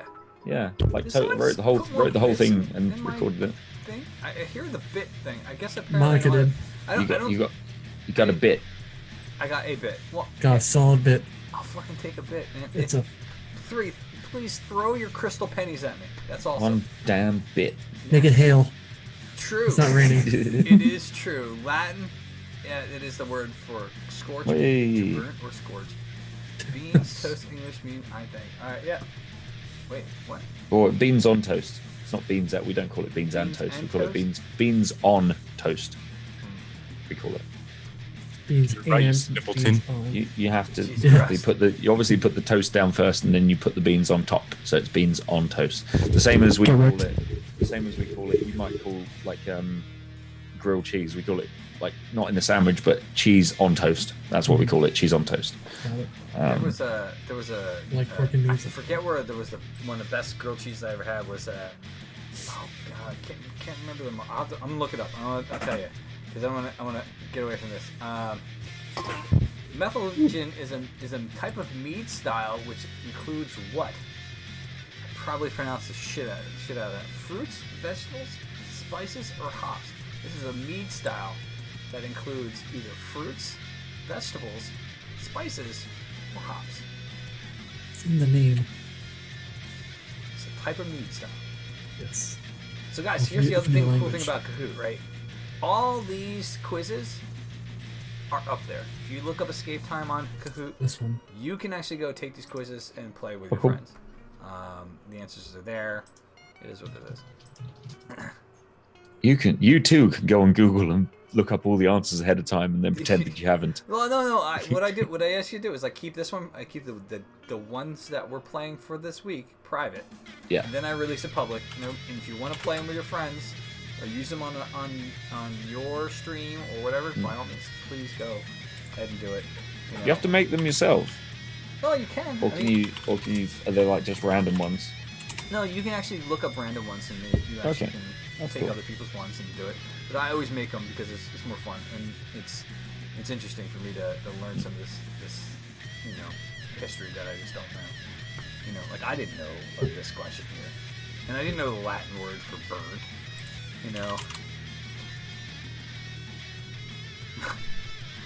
Oh, you too. You know. It's actually with spices. So Oh shit! it is a meat style that's actually made with spices. So The Bochet uses fruits, yep. There you go. which is technically what the elderberry would be. That's a Bochet mead. Wait, cheese crust is you, isn't it? You just not figured that out? Yes, it did. Actually, did you see Jesus Christ. this? Jesus That Christ. took you a while. Took me a little while. Oh, more. Oh, I dear. can't see these bits, guys. But thank you for the bits. At least I think I heard a bit. I don't know. Okay. Yep, you're losing it. Locals call the pub in locals call this pub in England the Bucket of Blood due to the rowdy bare knuckle fights held here. Is it the Dog and Duck, the Lamb and Flag, Nag's Head, or the Black Friar? This is a pub in England that the Wow. locals called the Bucket of Blood because it was probably Damn. like hooligans beating the crap out of each other, most likely. I have no idea. I have no idea where they see Hence, that. hence the reason why Google. I didn't even look at the screen when I clicked it. I'm like, this one. There are a lot of Nag's Heads. That's a common pub name. No, this Hedge one events. actually I think was this one was actually in London. Oh, right. So here's a little bit of trivia. You may or may not know this. Do you know what the most popular pub name in the UK is? No, what is it? It's the Red Lion. Oh, Red Lion is the most as far as I'm aware, Red Lion is the most popular name. There are more Red Lions than anything else. I believe it. yeah, I did not know that. Do they all have this like really passive aggressive back and forth with each other? Like, man, fuck that Red Lion. It's the most common name. So the Red Lion, there are 574 pubs in the UK called the Red Lion. It's like Gino's Pizza in the New England. And then second to that is the Crown or Crown, Yeah, I've seen the Crown. Royal Oak, and White Hart. The White top Hart, four. That's the top four. Number 4. I'm pretty sure Yeah. they're all I thought the houses White Hart and was the like Game of Thrones. isn't there a pub down in by the Spurs called the White Hart? Well, that's White Hart Lane. That's the name Right, of the, okay. the road. It is the Lamb and Flag, by the way. So people used to beat the crap out of each other in front of the Lamb and Flag. It is a pub in London. Toaster Of course. was a quick Google. I'm assuming you didn't know that one. All right, the Norse and other ancient cultures Sammy blended Grace, the various second fermented beverages to create what? Is it a mezcal, Oh. a medley, a grog, or a blend? So this is basically they're blending. That's not a hint, by the way. They're just blending different drinks together, alcohol beverages, to create this drink that they used to drink. Jungle Juice. All right, Joe. Thank you again. Yes, Jungle Juice, totally. Joe, thanks again, man. We appreciate it. We will see you next week, my good boy. Good man. I totally pressed the wrong one. So this is just basically the equivalent of going around at the end of the night and putting everyone's drinks into one Yeah, like, Kind of. jug. I call it the Dead Soldier. Mix it all There together. is. A dirty pint. The Basically. dirty pint. That's disturbing. Have you not? Do you not? Have you not? That's what we call it. Oh, I know. yeah? I know it. I know it. I've seen it. I didn't know that. I've actually sadly done it in my youth. It's Usually that's the forfeit for like a card game or a yeah. something like that. You have to down it in one. It's always just gross. It was grog. Ugh, horrible. Grog is also, I think, the like we. Isn't grog the water and rum mixture for? Grog's the pirates drink, isn't it? Yeah. So Norse. Well, it was originally watered down rum, heavily watered down rum. Mm-hmm. Gotcha. And then it just got to the point that it's like, fuck it, pour it together and we'll drink it. Yeah. Why water it down? Just drink the rum. Well, They had it Because with you the had a rations. limited supply of rum. Make it last longer, I guess. And then eventually add lime to it to give you That citric Corona acid, feel? so Are you have, trying to say? Yeah. You get what's it called? Listen, a pirate Sammy. can't come into port every other week, right? They got to water it down. Yeah. Sammy's creeping right up behind you. Although, Toaster, you got a hell of a lead here. So, what is the Sega Genesis name in European name? Oh God, really? Was it the Lynx? No. Was it Mega Drive? Was it Vectress? Or was it Master System? So I've already actually said this earlier when we were talking about Sega games and stuff. You did. Yeah. Sweet. Yeah. Who is listening in chat? I don't know. I don't So give what a I think I got it was so? Did you guys not have was there a different name for the previous console to the Mega Drive. I don't want to say what it is, but you know. What do you mean? Well, like the Genesis and the like, there was a European name and an American name. Yeah. But the previous console that Sega brought out, Saturn? what was that called? No. The Saturn came after the Mega Yeah, Drive. Saturn was after. Actually, I have no idea. I only remember the Genesis because I mean, it was super popular Right, in so- the US so- after like the original Nintendo. So the Master System was the console that came before the Mega Drive or the Genesis. Oh, you're right because I actually put But that in what there 'cause was- it was confusing. But what was that called in America? Was it just called the Master System? It was called Master System. Yeah, So they didn't change the name. Why the fuck did they change the name? Why? I know. Ask the Japanese. Bloody Because hell if I reasons. know. Really, really weird. Yeah. The Lynx was Atari's handheld console. Yep, I know. The little 16-bit thing that actually was ugly as fuck. Came with those little SD card type things, Yeah, little cartridges. I think that wasn't that like the first handheld thing because I think the Nintendo No, the Game Boy. the Game Boy came out first. was it. Then Atari came Yeah. after that. The Lynx, and you had the Game Gear as well. Oh, the Game Gear. What, yeah. 6 AA batteries? Fuck. Oh man, that lasted about an hour. Yep. Yeah. Yeah, and that TV tuner as well. Yeah, for that Double Hydromel Dragon. refers to a mead that is cold fermented and lagered, void of any honey flavor, made with grape juice, or weak in strength. Hydromel. Ooh, Hmm. hydromel. Sounds like a fucking something you get in a laboratory. Sounds like a drug. Yeah, it does, doesn't it? Yeah, it does. It sounds like one of those things. Suffering from cold and flu symptoms? Get hydromel. There you go. So I don't know if you saw because Dan, like they're actually releasing a second Train Spotting movie. Yeah, I saw. Oh my god, I'm so excited. Yeah, I saw. I had no idea, but I thought so. My friend Mark, who Same we're- cast, same director. We're hanging out on Sunday for a specific reason, but we he actually told me it's a book series. Really? Yeah.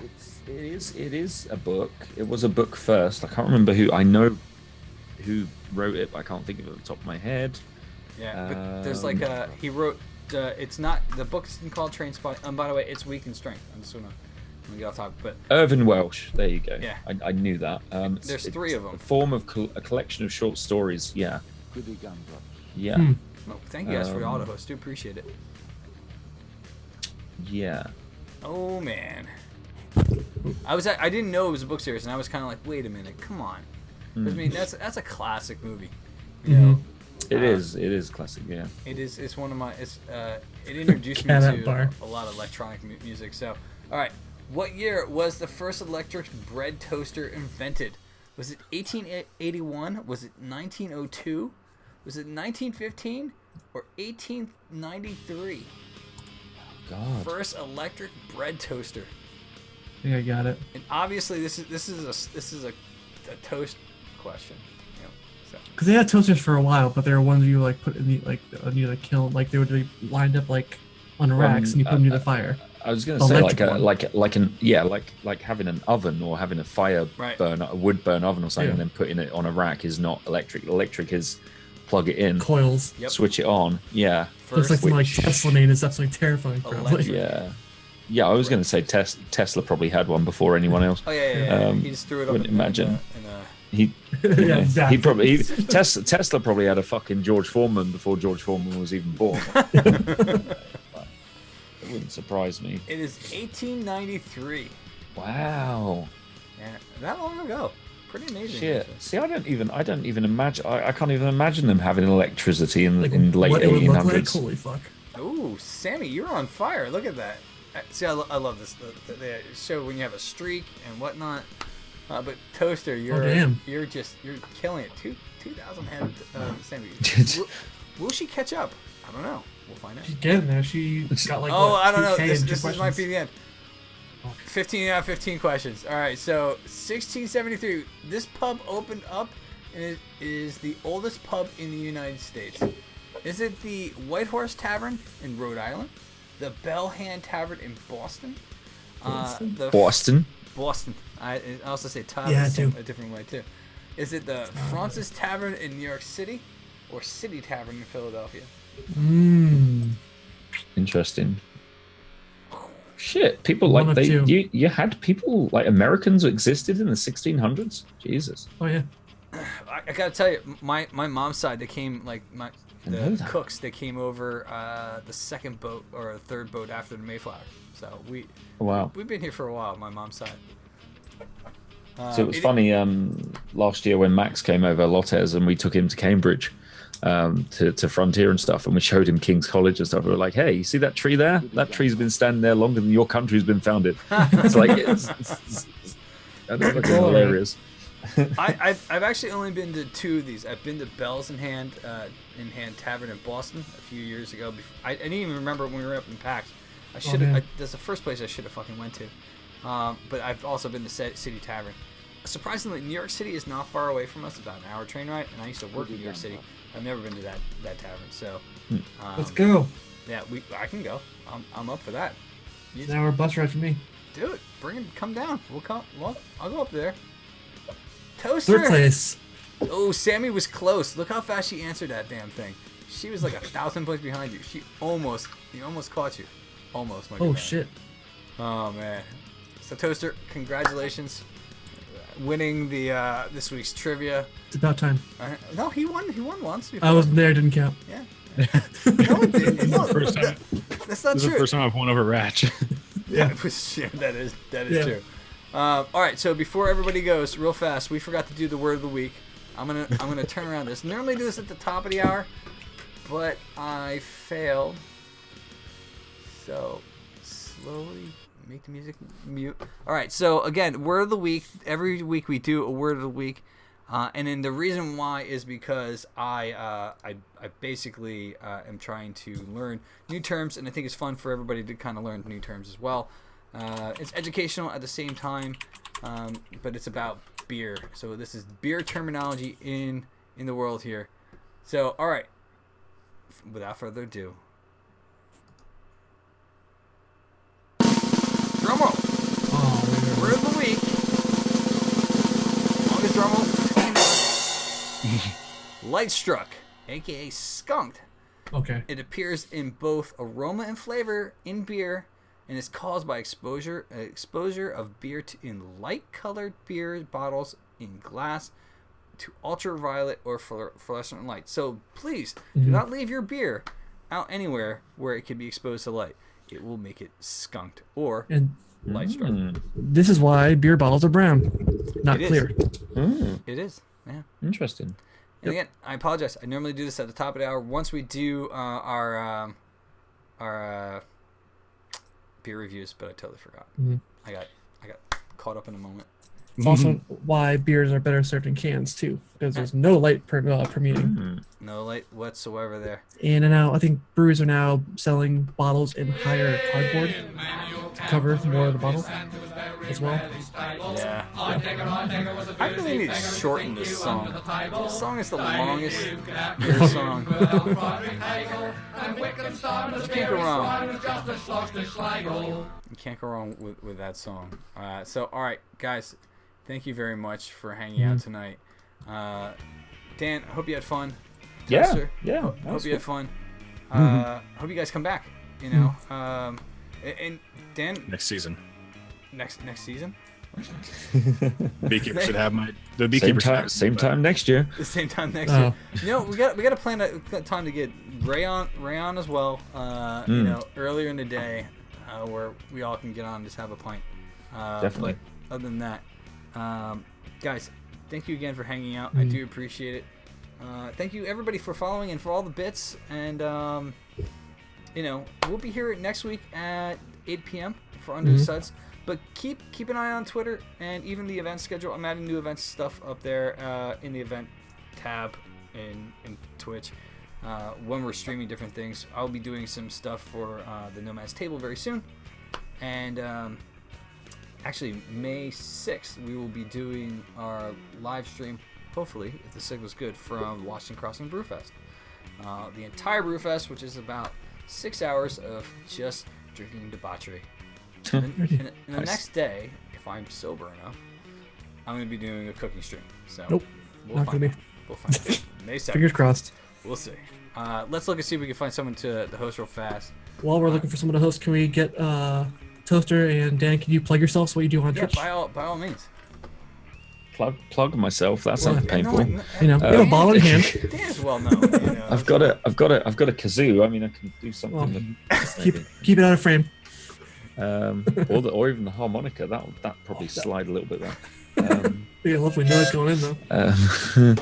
Well, I just play games and stuff, and do the things on Twitch. Just recently hit 10,000 followers, which was cool. Oh yeah, Nice. really awesome. And got partner spotlight starting on Friday, which is cool as well. So lots of Okay, exciting Oh stuff. wow, sweet. So that's going to be cool, and yeah. I gotta say, Apart from Dan, that. you're the one who helped us get Crypto Squad as a stream team. So huge thank you to you. No, that's cool. I don't think I've ever thanked alright. you about that. No, but, that's all right. You know, I do It's all appreciate good. that. It's all good. And Toaster is actually a member of Crypto Squad, and he Crit actually makes mode. really, really good toast. I make great toast. As you all saw. I might go and get some toast off this. Actually, this cider's made me hungry. I'm not gonna lie. I've just been casually munching on toast this entire time. Oh, Entire man. time. Is that like what you always do? Just no one knows because you can't see you.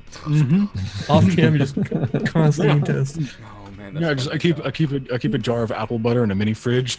I make Oh. that. right Hell yeah. right next to the meat Nice. barrel that you have. Oh there. yeah. In Oh, arm's yeah. reach. Oh my god. All right, so we're gonna go give a host to a guy that I met at PAX, Not So Speed Runs. He's actually streaming right now, Faster Than Light.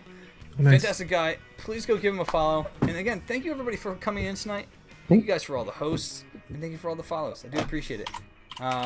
We'll be back here on Wednesday at 8 p.m. And we'll see you next week. Don't you have a raid call? There's no raid Command? call. Oh, okay. There's no raid call. But if you guys There go, it is. there's a link. There's a link for Not So Speed Runs. Go post that at least once. Don't post Awesome. it multiple times.